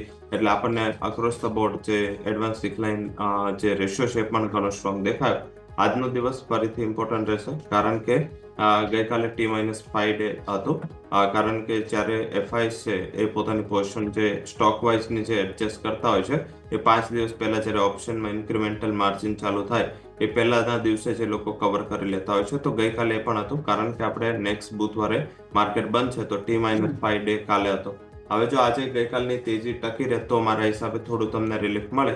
અધરવાઇઝ જે સરકારે પગલાં લેવાના છે, આઈ થિંક આ જે પણ મેટર છે અત્યારે જેના હિસાબે અક્રોસ ધ ગ્લોબ પર્ટિક્યુલર ઇન્ડિયામાં જે વીકનેસ આવી રહી છે એ કારણ કે આપણને વર્લ્ડમાં હાઈએસ્ટ ટેરિફ ઇન્ડિયા પર લાગવાના છે એવી અત્યારે માર્કેટને શંકા છે અને એના હિસાબે એ આપણે અહીંયાથી વીક થઈ રહ્યા છે. આપણા સરકારના હાથમાં નથી, એ US ગવર્મેન્ટના હાથમાં છે કે એ લોકો શું ટેરિફ લગાવશે. આઈ થિંક એકવાર આ બધું ડસ્ટ ક્લિયર થશે એટલીસ્ટ માર્ચ એન્ડ સુધીમાં, પછી મને એવું લાગી રહ્યું છે કે માર્કેટમાં હવે જે પણ થશે ઓટોમેટિક થશે.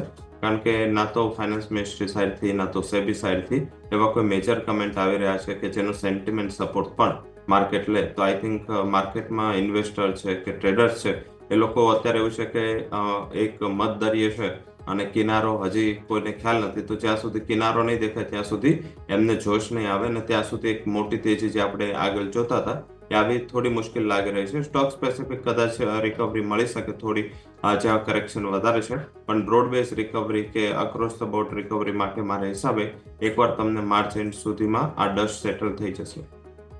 ઓકે, તો ઓવરઓલ આ વ્યૂ છે આપણે ભારતીય શેર બજારનો. પરંતુ સારું, બેંક નિફ્ટીને લઈને ખાસ એક ચર્ચા કરવા માંગુ છું કારણ કે જે એક સમાચારમાં હતું કે જે RBI એક સ્ટેપ લઈ શકે છે બેંક ડિપોઝિટને લઈને, એવું ચર્ચામાં છે કે જે મે બી ફેબ્રુઆરી એન્ડ સુધીમાં કદાચ લઈ શકે. કે અત્યારે હાલ આપણને જે બેંક ડિપોઝિટ ઉપર સિક્યોરિટી જે 5 લાખની છે, એટલે કે કોઈ બી કારણસર કોઈ બેંક ડિફોલ્ટ થાય તો 5 લાખ સુધી આપણા પૈસા સિક્યોર છે, ત્યાં સુધી આપણને બેંક તરફથી પાછા મળી જશે. પરંતુ એની હવે એવું ચર્ચામાં છે કે જે લિમિટ છે આપણને વધી શકે છે અને લિમિટ જે વધારીને કંઈક 8 થી 12 લાખ સુધી આપણને જોવા મળી શકે છે. હવે જો એ સરકારે કર્યું તો એનાથી સર બેન્કિંગ સેટ છે એને શું બૂસ્ટ મળશે? કારણ કે સ્વાભાવિક છે કે અત્યાર સુધી લોકો શું એક સ્ટ્રેટેજી વાપરતા. ફોર એક્ઝામ્પલ, હું XYZ કોઈ બી પર્સન છે કે એની પાસે 10 લાખ રૂપિયા હોય, તે 5 લાખ રૂપિયા બેંકમાં ડિપોઝિટ કરે અને લાગે કે એનાથી વધારે ત્યાં સિક્યોરિટી નથી, તો અલગ અલગ ઇન્સ્ટ્રુમેન્ટ હોય, પોસ્ટ હોય, અલગ કે ત્યાં એ લોકો પોતાના પૈસા સિક્યોર કરતા હોય. હવે સ્વાભાવિક છે કે આ જે સિક્યોરિટી વધારશે એટલે કે કંપની બેંક પાસે ડિપોઝિટ વધારે આવશે. હવે ડિપોઝિટ વધારે આવશે તો એ પૈસા તે લોકો અલગ લોન છે કે ક્યાંક ને ક્યાંક અલગ જે યુઝ કરી શકશે. તો ઓવરઓલ આ જે સ્ટ્રેટેજી જો ઇમ્પ્લિમેન્ટ થઈ સર, તો અહીંયાથી આપણને જે બેન્કિંગ સ્ટેકને કઈ રીતે જોઈ શકે સર? ઝડપથી I think as a investor કે એઝ અ ડિપોઝિટ હોલ્ડર આ ડેફિનેટલી સારું હોઈ શકે, પણ બેંકોને આનાથી આ ખાસ બહુ મોટો ઇસ્યુ નહીં થાય. ઉલટાનું એમને જે સિક્યુરિટી ડિપોઝિટ માટેની જો કોસ્ટિંગ છે એ વધી જશે, તો એ સાપેક્ષમાં જોવું જોઈએ. મને નથી લાગી રહ્યું કે આઈ થિંક કે કોઈને પણ હજી જે ઇન્ડિયન બેંકની સ્ટ્રેન્થ છે, જે અત્યાર સુધી ઇન્ડિયન બેંકની એમને જે પોતાની સમજ અને પોતાની બુદ્ધિથી આટલી બધી સાયકલ્સને એમને ડિફોલ્ટ પહેલા અવોઇડ કરી છે. તો આઈ થિંક યસ, જે પણ નાની કોર્પોરેટ બેંકો છે, આઈ થિંક કોઓપરેટિવ બેંકો છે, ત્યાં થોડું માર્કેટને આમ પણ ઇસ્યુ હોય છે, પણ ત્યાં રિટર્ન હાઈએસ્ટ હોય છે, તો લોકોને ખ્યાલ પણ હોય છે કે ત્યાં રિટર્ન હાઈ છે તો રિસ્ક પણ વન. આઈ થિંક જે લાર્જ કેપ બેંકો છે કે જે લિસ્ટેડ બેંકો છે, એમાં લગભગ કોઈ બેંક એવી નથી કે જ્યાં કોઈ પણ ડિપોઝિટ હોલ્ડરને એવું થાય કે હું મારા પૈસા મૂકું છું, મૂડી મૂકું છું, તો આને એક કદાચ આગળ જતા ડિફોલ્ટ થશે તો મને રિસ્ક રહેશે. હા, ટ્રસ્ટ વર્ધીનેસ વધશે, પણ જે ઇન્સ્યોરન્સની કોસ્ટ હોય છે, જે ડિપોઝિટ હોલ્ડર ને વતી ચૂકવવાની હોય છે, બેંકોએ ચૂકવવાની હોય છે, એટલે રિઝર્વ બેંકનું ડિસિઝન છે એ આ સાપેક્ષમાં લેવું જોઈએ કે બેંકોની કોસ્ટ જે છે ડિપોઝિટ માટે વધશે, કારણ કે જે પણ વધારે ઇન્સ્યોરન્સ પર અકાઉન્ટ એમને લેવો પડશે એ આધારિત એમને ઇન્સ્યોરન્સના પૈસા ચૂકવવા પડશે. હાલાકી ઘણી બધી બેંકોના ઇન્સ્યોરન્સ પોતે જ છે, એટલે એની જે ઇન્સ્યોરન્સ લે છે કે જે રિઝર્વ બેંકની કાઉન્ટર ઇન્સ્યોરન્સની ગેરંટી છે, એને મને નથી લાગી રહ્યું કે કોઈ મેજર ઇમ્પેક્ટ બેંકોને પોઝિટિવ સાઈડ થશે. ટ્રસ્ટ વર્ધીનેસ વધશે 100%ની છે, કારણ કે અત્યારે ઘણું બધું જ્યારે ઇકોનોમિક સિસ્ટમમાં વોલ્ટાલિટી ચાલુ થાય ત્યારે મને એવું લાગી રહ્યું છે કે ત્યારે ઘણા લોકોને એવું થાય કે કદાચ મારી ડિપોઝિટ સેફ છે કે નહીં. તો આઈ થિંક આ વધારો પણ જોઈએ, કારણ કે હવે જે રીતે ઇન્કમ સ્લેબ વધી રહ્યું છે, સેવિંગ વધી રહ્યું છે, એ રીતે 5 લાખ રૂપિયા કંઈ નથી. ગવર્મેન્ટે 1 લાખથી 5 લાખ કરવું તો એ પણ ડિસિઝન બેટર છે. આ 10 થી 12 આસપાસ કરવું જોઈએ, મીન્સ કે એ વધારે સારું હોઈ શકે છે. અને તો ડિપોઝિટ હોલ્ડરની સેફટી પણ વધશે અને ડિપોઝિટ હોલ્ડરનું ક્યાંક મન બનશે કે લોકો વધારે ડિપોઝિટ બેંકોમાં રાખી શકે. ઓકે, તો ઓવરઓલ આ વાત આપણે બેન્કિંગ સેક્ટરને લઈને કે જો ડિપોઝિટ વધારવામાં આવે એની સિક્યોરિટી, એનાથી બેંકોને કોઈ ખાસ આપણને એથી ફરક ના પડી શકે. આ વાતથી આપણે બેન્કિંગ સેક્ટર રિલેટેડ હવે ક્વિક વિરામ લઈ લઈએ. વિરામ બાદ આપણે જે આંકડા સેટલ થઈ ગયા છે એની ઉપર નજર કરીએ. ગિફ્ટ નિફ્ટીનો જે આંકડા છે એનાથી કંઈક ને કંઈક વધારે કમજોરી આપણને ઓપનિંગમાં જોવા મળી છે. આવો નજર કરીએ એક બ્રેક બાદ.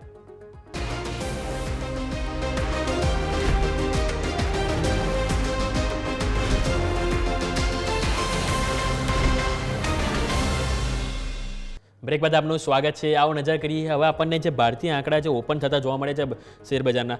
નિફ્ટી 22,821 ઉપર 111 અંકની કમજોરી.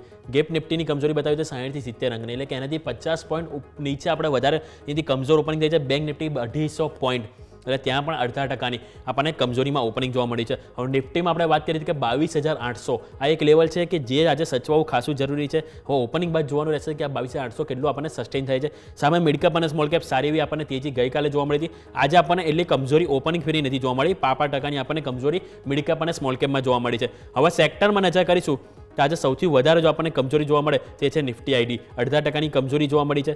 સાથે આપણે નજર કરીશું તો બીજું પ્રાઇવેટ બેંક કે ત્યાં પણ આપણને ઓલમોસ્ટ 0.5% કમજોરી જોવા મળી રહી છે. હવે એટલે કે આજે દરેક ઇન્ડેક્સ આપણને લાલ નિશાનમાં ઓપન થતા જોવા મળે છે, જે થોડો નેગેટિવ ટ્રેન્ડ છે. હવે જોવાનું રહેશે કે ઓપનિંગ બાદ આમાંથી કયો ઇન્ડેક્સ છે કે કયો સેક્ટર છે કે જે સારો એવો સપોર્ટ આપણને માર્કેટને આપે છે. તો આવો સૌથી પહેલાં રવિ સર પાસે જઈએ. રવિ સર, માર્કેટ સેટલ થઈ ગયું, સૌથી પહેલાં આપણી પાસે આવી અને જાણી લઈએ કે કયા સ્ટોક છે કે જેની ઉપર સર તમે આજે ફોકસ કરી રહ્યા છો. સર ઝડપથી પહેલી રિકમેન્ડેશન આજે આઈજીએલ ઉપર રહેશે. ઘણા ફંડ હાઉસીસનો વ્યૂ પણ ત્યાં પોઝિટિવ ધીમે ધીમે આવી રહ્યો છે અને મીન્સ કે કાફી વીક થયેલો શેર પણ છે, તો આઈજીએલ પર ફોકસ કરો. ઉપરની બાજુ જે ટાર્ગેટ છે એ 200 નો હોઈ શકે છે અને 187 ના સ્ટોપ લોસ થી અહીંયા આ પહેલી રિકમેન્ડેશન રહેશે. બીજી જે રિકમેન્ડેશન છે એ આજના દિવસે રહેશે સાઇન. મેનેજમેન્ટ ચેન્જ થયું છે એચસીએલના ટોપ મેનેજમેન્ટમાંથી, ત્યાં મીન્સ કે એમને સાઇન્ટમાં એન્ટ્રી કરી છે. આઈ થિંક આ પણ એક સારી કંપની આજના દિવસે પરફોર્મ કરી શકે છે. તો અહીંયા જે ટાર્ગેટ છે એ રહેશે 1560, બાય કરવાનું રહેશે 1490 આસપાસ, અને જે ટાર્ગેટ છે એ 1460, સ્ટોપ લોસ છે 1460 નો રહેશે. તો સેકન્ડ રિકમેન્ડેશન રહેશે સાયન. ત્રીજી જે રિકમેન્ડેશન હિન્દાલ્કોની રહેશે. હિન્દાલ્કો ઘટાડે ખરીદીનો અપ્રોચ રાખવો જોઈએ. અહીંયા જે રીતે એલ્યુમિનિયમના ઇમ્પોર્ટ પર યુરોપ છે એ રશિયા પર સેન્કશન લગાવી રહ્યું છે, તો આઈ થિંક આ પણ એલ્યુમિનિયમના પ્રાઇસ ગઈકાલે ઘણા સારા વધ્યા હતા. ડિસ્પાઇટ ઓફ ધીસ વોલ્ટાલિટી અહીંયા એક સારી થીમ બની રહી છે હિન્દાલ્કોમાં ખરીદી કરો. 620 આસપાસ ખરીદારીની સલાહ રહેશે, 610 નો સ્ટોપ લોસ. અને 642 સુધીનો ઇન્ટ્રાડે ટાર્ગેટ આવી શકે છે. તો આજની 3 રેકમેન્ડેશન IGL, હિન્દાલ્કો અને સાયન્ટ જ્યાં ખરીદી કરીને કારોબાર કરવો જોઈએ. ડિસ્પાઇટ માર્કેટ હેડવિન્ડ્સ એન્ડ વોલ્ટાલિટી અહીં આઉટ પરફોર્મન્સ બની શકે છે. 3 રિકમેન્ડેડ આપણને રવિ સર તરફથી જોવા મળે છે, જેની ઉપર તમારે ખાસ ફોકસ કરવું જોઈએ. એક છે IGL, સાયન્ટ અને ત્રીજો છે હિન્ડાલ્કો, જેની ઉપર તમારે ખાસ કરીને ફોકસ કરવું જોઈએ. અને હિન્ડાલ્કો ઉપર ટેકનિકલ બ્રેકઆઉટ પણ સારું એવું આપણને જોવા મળી રહ્યું છે. જે 612 ને ઉપર જે સ્ટોકમાં સારું એવું આપણને બ્રેકઆઉટ જોવા મળે છે. અત્યારે પણ આપણને 5% મજબૂતી આપણને જોવા મળે છે. 628 ઉપર કારોબાર કરી રહ્યો છે. આવો નજર કરીએ આપણે માર્કેટ ઓપનિંગ ઉપર. સારી એવી રિકવરી આપણને ઓપનિંગ બાદ જોવા મળી છે. 110 અંકની કમજોરી બાદ સીધા આપણે 75 અંકની કમજોરી પર આવી ગયા છે. એટલે કે જે 22,821 નું ઓપનિંગ બાદ સીધા 22,850 ઉપર આપણને જવાનો ટ્રાય આપણને જોવા મળી રહી છે. અને સામે નજર કરીશું મિડ કેપ અને સ્મોલ કેપ. આજે પણ સારી એવી ખરીદારી આપણને ઓપનિંગ બાદ જોવા મળી રહી છે. જે 5% આપણને કમજોરી જોવા મળી હતી, એની સામે અત્યારે આપણને સારી એવી તેજી આપણને મિડ કેપ અને સ્મોલ કેપમાં જોવા મળી છે. અને મિડ કેપમાં માત્ર -0.10%ની અને સામે સ્મોલ કેપ તો ગ્રીનમાં આવી ગયું છે. ઓલમોસ્ટ 5% નજીક તેજી આપણને ત્યાં જોવા મળી રહી છે. હવે આ બધા વચ્ચે આવો આપણે નજર કરીએ કે કયા સેક્ટર છે કે જે સારી તેજી આપણને બતાવી રહ્યા છે. તો સૌથી પહેલા આપણે નજર કરવાનું છે નિફ્ટી IT, કે જ્યાં આપણને અહીંયાથી કમજોરી જોવા મળી રહી છે. સર એક વખત નિફ્ટી IT ઉપર સર તમારો વ્યૂ આપો, કારણ કે ઓવરઓલ આપણે જોઈએ તો S&P 500 ગ્લોબલ બજારમાં સારા રેકોર્ડ હાઈ બની રહે છે. પરંતુ સર ત્યાં પણ ક્યાંક ને ક્યાંક નેસ્ડેકમાં આપણને કમજોરી જોવા મળી રહી છે. એવી રીતે નેસ્ડેક ફ્યુચર પણ અત્યારે ઓલમોસ્ટ 0.5% નજીક આપણને કમજોરી છે. અત્યારે આપણે નજર કરીશું ગઈકાલે પણ નિફ્ટી IT માં કમજોરી જોવા મળી. આજે પણ સર આપણે નજર કરીએ તો 0.5% નજીક કમજોરી જોવા મળી રહી છે. તો સર નિફ્ટી IT માં કોઈ રીબાઉન્ડની શક્યતા અહીંથી સર જોઈ રહ્યા છો તમે? જે કમજોરી જોવા મળી રહી છે હેવીવેટ ઇન્ફોસિસ અને TCS માં જોવા મળી રહી છે. ઇન્ફોસિસને પણ એક ઇસ્યુ છે જ્યાં એમને લે ઓફ કરાતા એમના એમ્પ્લોઈઝને, એને લઈને ઘણું મોટા કન્સર્ન ચાલી રહ્યા છે. અને TCS માં પણ એના જ એમ્પ્લોય જે છે જે US માં જોબ કરે છે, એને મિસયુઝ ઓફ વિઝાનો એક કેસ એલિગેશન TCS પર લગાવ્યું છે ત્યાંની કોર્ટમાં. તો આઈ થિંક આ ગઈકાલે આ ન્યૂઝ હતા, એના હિસાબે બંને સ્ટોકમાં એક વીકનેસ હતી. આજે પણ અહીંયા જેવું લાગી રહ્યું છે કે તમારે અહીંયા સિલેક્ટિવ રહેવું જોઈએ. લાઈક સાયન્ટની આપણે રેકમેન્ડેશન કરી, નાની કંપનીઓમાં તમે જો તો I think persistent system out perform કરી રહ્યો છે. તો સ્ટોક વાઇઝ, સેક્ટર વાઇઝ માહોલ અલગ છે. લાર્જ કેપ થોડું અવોઇડ કરો, પરંતુ મિડ કેપ IT કંપનીઓમાં મારા હિસાબે સ્કોપ બની રહ્યો છે. અને લાર્જ કેપમાં શું છે કે US સાઈડથી પણ એક થોડું નેગેટિવ છે, કારણ કે જે રીતે પ્રેસિડેન્ટ ટ્રમ્પ USમાં જે અનાઉન્સ કરી રહ્યા છે, શાયદ એનો પણ નંબર લાગી જાય કાલે ઉઠીને. H1B અંતર્ગત હજી કંઈ વાંધો નથી આવ્યો, પરંતુ જે રીતે ઇન્ડિયાનો ઉપર રોજ એક કમેન્ટ આપે છે, જો કદાચ આનો વારો આવે તો આઈ થિંક માર્કેટ એને લઈને થોડું ચિંતિત છે. અને આઈ થિંક મને એવું લાગી રહ્યું છે કે જ્યાં સુધી આ રિલેટેડ અનસર્ટનિટીઝ રહેશે, કારણ કે આ સેક્ટર ચાલેલું પણ વધારે છે. જેટલા બધા સેક્ટર છે એમાં ફાર્મા અને IT આ બે સેક્ટર પર કરેક્શન નહોતું આવ્યું. ફાર્મામાં જે ટેરિફના ન્યૂઝના હિસાબે કરેક્શન આવી ગયું, માત્ર એક IT એવું બચ્યું છે જ્યાં આઉટ પરફોર્મન્સ છે. તો આઈ થિંક મને એવું લાગી રહ્યું છે કે અહીંયા તમારે જે ફોકસ કરવાનું છે એ મિડ એન્ડ સ્મોલ કંપની ઉપર વધારે કરો. લાર્જ કેપ હજી પણ અવોઇડ કરવા લાયક છે. લાર્જ કેપમાં જવું હોય તો મારા હિસાબે HCL ટેક વધારે બેટર લાગી રહ્યો છે. ત્યાં મેજરલી જે રીતે મેનેજમેન્ટનું કમેન્ટ, ગાઈડન્સ અને મેનેજમેન્ટની વિઝન છે, એ રીતે મને એવું લાગી રહ્યું છે કે HCL ટેક તમને એક સારું રિટર્ન, રિસ્ક બેલેન્સ રિટર્ન આપી શકે છે. ઓકે, તો IT સેક્ટરમાં અહીંથી ખાસ કરીને HCL ટેક છે કે જેની ઉપર તમારે અહીંથી ફોકસ કરવું જોઈએ. આવો નિફ્ટીના ટોપ ગેનર ઉપર નજર કરી તો શ્રીરામ ફાઇનાન્સ 1.5%ની તેજી ત્યાં જોવા મળી છે. એક હિન્ડાલ્કો જે રવિ સરે પીક આપ્યો છે 632 ઉપર 1%ની મજબૂતી ત્યાં જોવા મળી છે. SBI લાઈફ, સિપ્લા જ્યાં સારી ખરીદારી જોવા મળી છે. હવે કમજોરીમાં છે તો Mahindra, ITC, Maruti, HDFC bank અને ભારતીય એરટેલ, કે જેમાં આપણને 1%થી વધુની કમજોરી જોવા મળી રહી છે. તો સર શરૂઆત કરીએ આજના ટોપ લૂઝર્સ એટલે કે મહિન્દ્રાથી. ઓલરેડી સર કંપનીનો આજે સમાચાર છે કે યુએસની કંપની છે, એની સાથે કંપનીએ કરાર કર્યા છે. મેરીટાઈમ સિસ્ટમ અને જે અમુક જે સોફ્ટવેર માટેના સ્પેસિફિક કરાર કરવામાં આવે છે, જે સમુદ્રી સુરક્ષા અને મેરીટાઈમ ક્ષમતાને એથી વધારવા માટે તેઓથી ફોકસ કરી રહ્યા છે. એટલે કે આ સમાચારની પણ સ્ટોકમાં કોઈ ઇમ્પેક્ટ નથી જોવા મળી. પરિણામ આવ્યા, પરિણામ બાદ સર આપણે જોયું તો સતત ઘટાડો જોવા મળે. એક્સપેક્ટેશન એનાથી થોડાક સારા આવ્યા હતા, પરંતુ ઓવરઓલ સર જે ખાસો વધી ગયો હતો એ નફા વસૂલીને કારણે જે 3200થી આપણે સર નજર કરીએ તો અત્યારે સ્ટોક આપણને જોવા મળી રહ્યો છે 2700 ઉપર સર આવી ગયો છે. આજે પણ 2%ની કમજોરી જોવા મળી છે. હવે સર આ જે ઓલરેડી જે 500 અંકનો ઘટાડો આવી ગયો છે, તો આને એક ખરીદીની ઓપોર્ચ્યુનિટી જોવી જોઈએ કે હજુ પણ અહીંયાથી વેઇટ એન્ડ વોચ કરવું જોઈએ sir Mahindra and Mahindra? Auto ટેરિફને લઈને જે ચિંતાઓ છે આઈ થિંક એ પણ અહીંયા સતાવી રહી છે. મહિન્દ્રા એન્ડ મહિન્દ્રાનું ટ્રેક્ટરમાં સારું સેલિંગ છે યુએસમાં.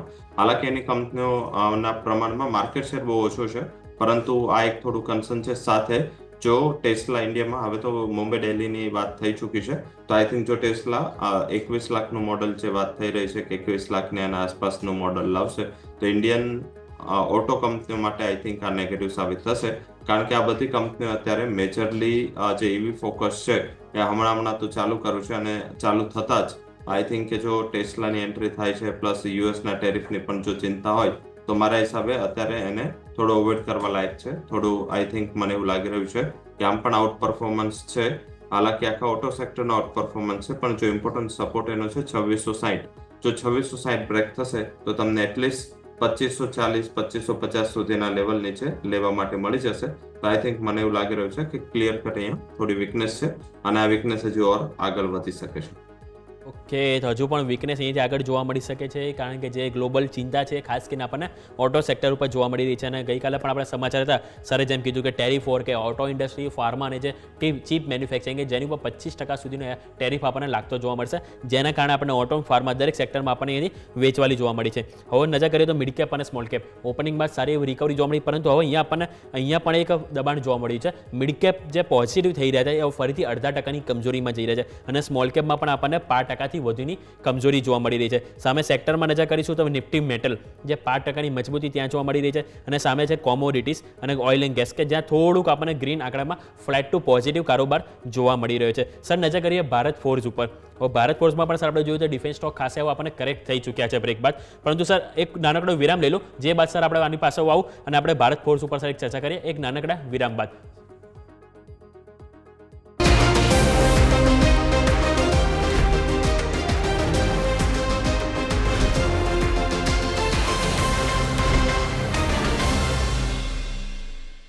બ્રેક બાદ આપનું સ્વાગત છે. તો આવો આપણે જેમ વાત કરી કે ભારત ફોર્સ ઉપર આપણે ખાસ કરીને નજર કરવી જોઈએ.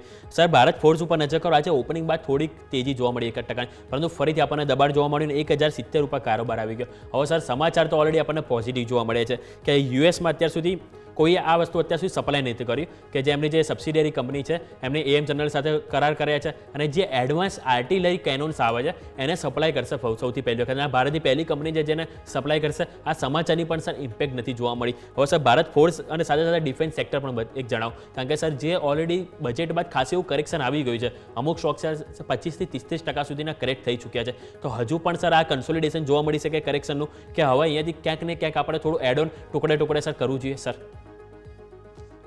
પહેલા તો શું છે કે કાલે જે યુએસમાં ડિફેન્સ કટની વાત કરી, ત્યાંના ડિફેન્સ સેક્રેટરી આઈ થિંક કે થોડું સેક્ટર માટે અને અક્રોસ ધ ગ્લોબના સેક્ટર માટે નેગેટિવ છે, કારણ કે જો યુએસ જેવી મોટી ઇકોનોમી 8-9% ડિફેન્સ સ્પેન્ડિંગ કટ કરે, અને તો મીન્સ કે પોતાના જે ટેરિફના ડિસિઝન છે એ પણ રશિયા અને ચાઇના સાથે જે નેગોશિએશન કરવાનું છે એમાં ટેરિફનું ડિસિઝનમાં એ લોકો પોતાના ન્યુક્લિયર અને ડિફેન્સનું જે સ્પેન્ડિંગ છે ઓછું કરે, એ પણ એક એનું રેગ્યુલેશન અને એક એની કન્ડિશન છે. તો આઈ થિંક થોડું ડિફેન્સ સ્પેન્ડિંગને લઈને અત્યારે માર્કેટ ચિંતિત છે. હાલાકી મહદઅંશે જોઈએ તો પ્રાઇસ ઇન છે, ફેક્ટર ઇન છે, આ બધા ન્યૂઝ ઓલરેડી આવી ચૂક્યા છે. ભારત ફોર્સની પર્ટિક્યુલર વાત કરીએ તો આઈ થિંક મેં લાસ્ટ ટાઈમ જ્યારે શો કર્યો ત્યારે વેલ્સપનના રિલેટેડ એક ન્યૂઝ હતા કે વેલ્સપનને 3000 કરોડનો મોટો ઓર્ડર મળ્યો યુએસનો, પણ વેલ્સપન એ દિવસ થોડું નકારાત્મક રહ્યું, હાયર લેવલથી કરેક્શન આવ્યો. રીઝન શું છે કે જ્યારે આ લોકોને ઓર્ડર મળી રહ્યા છે, કે આ કરાર થઈ રહ્યા છે, એ એવા ટાઈમે થઈ રહ્યા છે કે આગળ જતા અનિશ્ચિતતા છે. હવે ફોર એક્ઝામ્પલ અત્યારે ભારત ફોર્જને આ સપ્લાયનો મીન્સ કે ઓર્ડર અને સપ્લાયનું જે ડિસિઝન લેવાયું છે, હવે જો આગળ જતા ઇન્ડિયા ઉપર જે રેસિપ્રોકલ ટેરિફ છે, ઇન્ડિયા ઉપર જે ટેરિફ મોટા પ્રમાણમાં લગાવવાની સતત ધમકીઓ રોજ મળી રહી છે, તો આઈ થિંક એ આધારિત જો આટલા મોટા ટેરિફ લાગે તો ભારત ફોર્સ કે કોઈ પણ કંપની ઇન્ડિયનની છે અને યુએસમાં એક્સપોર્ટ કરવું મોંઘું થશે, ડિફેન્સ હોય કે ગમે ઇક્વિપમેન્ટ્સ હોય. તો મારા હિસાબે એક થોડું જોવાનું છે, કારણ કે આપણે પણ યુએસ કે અન્ય જગ્યાએથી ડિફેન્સનું જે ઇમ્પોર્ટ કરીએ છીએ ત્યાં આપણે પણ ટેરિફ નાખીએ છીએ. તો આઈ થિંક આ જો ટેરિફ લગાવવામાં આવે તો મારા હિસાબે આ કંપનીનું માર્જિન એડ થાય, એટલે બહુ મોટો આ કંપનીને પોઝિટિવ સાઇડ ફરક ના પડે. તો આઈ થિંક આ ટેરિફની અનિશ્ચિતતા દૂર થશે તો આ ન્યૂઝ ડેફિનેટલી સારા છે, પરંતુ આ અનિશ્ચિતતા વચ્ચે એવું લાગી રહ્યું છે કે સેકન્ડ જે છે કે ભારત ફોર્જનું જે મેજર તમે જોશો તો યુએસના નોર્થ ટ્રક સેલ્સના આંકડાઓ છે નોર્થ અમેરિકાના, એ ઇન્ડિયાના એન્સિલરી કંપની ઉપર ઘણું ફોકસ કરતા, એમાં પણ સૌથી મોટું સપ્લાયર આરકે ફોર્જ અને ભારત ફોર્જ છે. તો આઈ થિંક આપણે જે ઓટો એન્સિલરી કંપનીઓ આમ પણ આ ન્યૂઝથી ટેરિફના પરેશાન છે. તો આઈ થિંક મને એવું લાગી રહ્યું છે કે બહુ મોટી તેજી અહીંયા શક્ય નથી આ ન્યૂઝ સાથે. તો આઈ થિંક એને આ ન્યૂઝ ઉપર જો ખરીદતા હોય તો અવોઇડ કરવું જોઈએ. ઓકે, તો ઓવરઓલ આપણે વાત થઈ ભારત ફોર્જ ઉપર. સર તમે આરકે ફોર્જની પણ વાત કરું, તમારી સાથે સ્ટોક લઈને આવવા જ માગતો હતો, કારણ કે સર એ સ્ટોકમાં પણ ખાસ એવું કરેક્શન આવી ગયું છે. અને આપણે સર એક વર્ષનું જે રિટર્ન પણ જોઈએ તો નેગેટિવ છે, અને એક મહિનાનું સર નજર કરીએ તો એ પણ આપણને 30% જેવું નેગેટિવ જોવા મળ્યું. પરંતુ સર છેલ્લા 2-3 સોમવાર, મંગળવાર, બુધવાર આ 3 દિવસ હતા, ક્યાંક ને ક્યાંક આપણને એથી સ્ટોકમાં ક્યાંક તેજી પકડવાનો આપણે પ્રયત્ન જોવા મળે. ગઈકાલે પણ આપણે નજર કરીએ સર 6-7% તેજી હતી, અને 700 રૂપિયાનો જે હાઈ એક ઓલમોસ્ટ જે ટચ કરવાનો ટ્રાય કર્યા, પરંતુ ત્યાંથી ફરીથી દબાણ આવ્યું, અને આજે ફરીથી સર 1.5% કમજોરી આવી. તો સર આરકે ફોર્જિન માટે પણ એ જ વ્યૂ રહેશે હજી કે અહીંયા હવે ક્યાંક ને થોડું આપણને એક્યુમ્યુલેટ કરવું જોઈએ સર? ક્લોઝિંગ બેસિસ પર લાઈક ઓક્ટોબર 2023 બાદ આ ફોર્થ એવો ઇન્સિડન્સ છે કે 600 નું લેવલ પાસે સ્ટોક પહોંચ્યો ત્યારથી રિકવરી આવી, અને આગળ જ્યારે રિકવરી આવી છે, સારી રિકવરી છે, સસ્ટેનેબલ રિકવરી રહી છે. તો ટેકનિકલ આઈ થિંક રિવર્સલ છે, પરંતુ ફંડામેન્ટલ મેં જે વાત કરી આગળ કે આ કંપનીનું જે એક્સપોર્ટ ડ્રિવન ફંડામેન્ટલથી આ કંપની ચાલે છે, આઈ થિંક ટેરિફ ઘણા ઇમ્પોર્ટન્ટ રહેશે, કારણ કે આપણે યુએસની ઓટો કંપની ઉપર 100% સુધીના ટેરિફ લગાવીએ છીએ. તો જો એ એન્સલરી ઉપર જો 100% સુધીના ટેરિફની વાત થાય, તો મારા હિસાબે ઇન્ડિયન કંપનીઓ જે પર્ટિક્યુલર એક્સપોર્ટ કરે છે એન્સલરી, એને ઘણું મોટું ઇસ્યુ થાય. હાલાકી ઓટો કંપનીને એટલું ડેન્ટ નહીં પડે જેટલું ડેન્ટ એન્સલરીને પડશે, કારણ કે ઓટો કંપની તો શું કરશે કે પોતે પ્રોડક્ટ અને બિઝનેસ ડાયવર્ટ કરી દેશે જિયોગ્રાફિકલી. હજી પણ ઘણા સ્કોપ ભારતીય ઓટો કંપનીને છે, એટલા મોટા સ્કોપ અહીંયા નથી, કારણ કે અહીંયા જે પ્રોડક્શન યુનિટ છે, પ્રોડક્શનની જે ક્ષમતા છે, જર્મની, જાપાન, ઇન્ડિયા અને સાથે યુએસ, આ 4 કન્ટ્રીમાં વધારે છે. તો મારા હિસાબે થોડું અવોઇડ કરવું જોઈએ, અને જો ઘટાડો મળે છે અને 650-640 ના લેવલ મળે છે, તો 611 નો એક સ્ટોપ લોસ માઇન્ડમાં રાખી એકવાર તમારે ટેકનિકલ બેઝ પર જે રિકવરી છે એના માટે ખરીદી કરવી જોઈએ. ફંડામેન્ટલી હજી પણ ચેલેન્જ ઘણી છે. ફંડામેન્ટલ હજુ પણ ચેલેન્જિંગ છે, પરંતુ ટેકનિકલ તમે અહીંયાથી એક વખત પ્લે કરી શકો છો 611 સ્ટોપ લોસ સાથે. આવો સર, આવો નજર કરીએ એક કેમિકલ કંપની ઉપર, દીપક નાઇટ્રાઇટ કંપનીના સર જે પરિણામ આવ્યા બાદ સ્ટોક ખાસ એવો સર્કિટમાં લાગી ગયો હતો, અને નવા ન્યૂનતમ લો બન્યા હતા 1809ની આજુબાજુ. તો ત્યાંથી સર થોડીક આપણને રિકવરી જોવા મળી છે 7-8%. હવે આજે પણ સર સ્ટોક પર નજર કરીએ તો 2%ની પોઝિટિવિટી બતાવી રહ્યો છે. હવે સ્ટોકમાં જે ઓલ ટાઈમ હાઈ જોઈએ, એટલે કે 52 હાઈ 3169, અને ત્યાંથી અત્યારે 1950, એટલે કે ઓલમોસ્ટ સ્ટોક અડધો થઈ ગયો છે. હવે આ સ્ટોક જે ઓવરઓલ જે ઓવરસોલ્ડ કેટેગરીમાં આવી ગયો છે, આના સર ફંડામેન્ટલ શું કહી રહ્યા છે કે આ જે ઘટાડો આવ્યો છે તેને એક સારી ખરીદીની ઓપોર્ચ્યુનિટી સર જોવી જોઈએ સર દીપક નાઇટ્રાઇટ? જરૂરથી કંપનીના ફંડામેન્ટલ સાઉન્ડ છે. હાલાકી જે અર્નિંગ આ ટાઈમ વીક આવી એનું, કારણ કે આ કંપની ઓલવેઝ અર્નિંગના ટર્મ્સમાં ગયા વર્ષે આઉટ પરફોર્મ કરી હતી, તો થોડું લોકોને વધારે મીન્સ કે ગમ્યું નહીં, અને મલ્ટિપલ બ્રોકરેજ હાઉસીસના ડાઉનગ્રેડ આ કંપનીમાં જોવા મળે. પરંતુ એક અર્નિંગ વન ઓફ હોઈ શકે છે. આઈ થિંક એક અર્નિંગથી તો લાઈક આપણે તો 3-4 લોસ મેકિંગ ક્વાર્ટર જો એ કંપનીને પણ રિસ્પેક્ટ આપતા હતા, પણ અત્યારે શું છે કે માર્કેટમાં કાઉન્ટર લિક્વિડિટીની પોઝિશન બહુ છે, કે સેલિંગ વધારે છે અને નકારાત્મક માઇન્ડસેટ વધી ગયા છે. એટલે જ્યારે ત્યારે એક પણ નેગેટિવ ન્યૂઝ આવે કે એક પણ થોડા ન્યુટ્રલ પણ ન્યૂઝ આવે તો પણ માર્કેટ એને નેગેટિવ લે છે, અને વધારે પડતું ઉમેદથી વધારે અને ફંડામેન્ટલથી વધારે પ્રેશર આવે છે. મારા હિસાબે 1 વર્ષનો જેને ટાઈમ છે, આ જે પણ કરેક્શન છે ખરીદીની તક છે, અને એક્યુમ્યુલેશન કરતા રહેવું જોઈએ. લાઈક 50% જેવો અત્યારે લો, અને નીચે જો ઘટાડો મળે છે 100 રૂપિયા 150 રૂપિયા સુધીનો, બીજા 50% ત્યાં ખરીદી કરો. ઓલ ઓવર 2240 પહેલું ટાર્ગેટ રહેશે, અને એના ઉપર 2600 સુધીના ટાર્ગેટ આ વર્ષમાં આ સ્ટોક બતાવી શકે છે.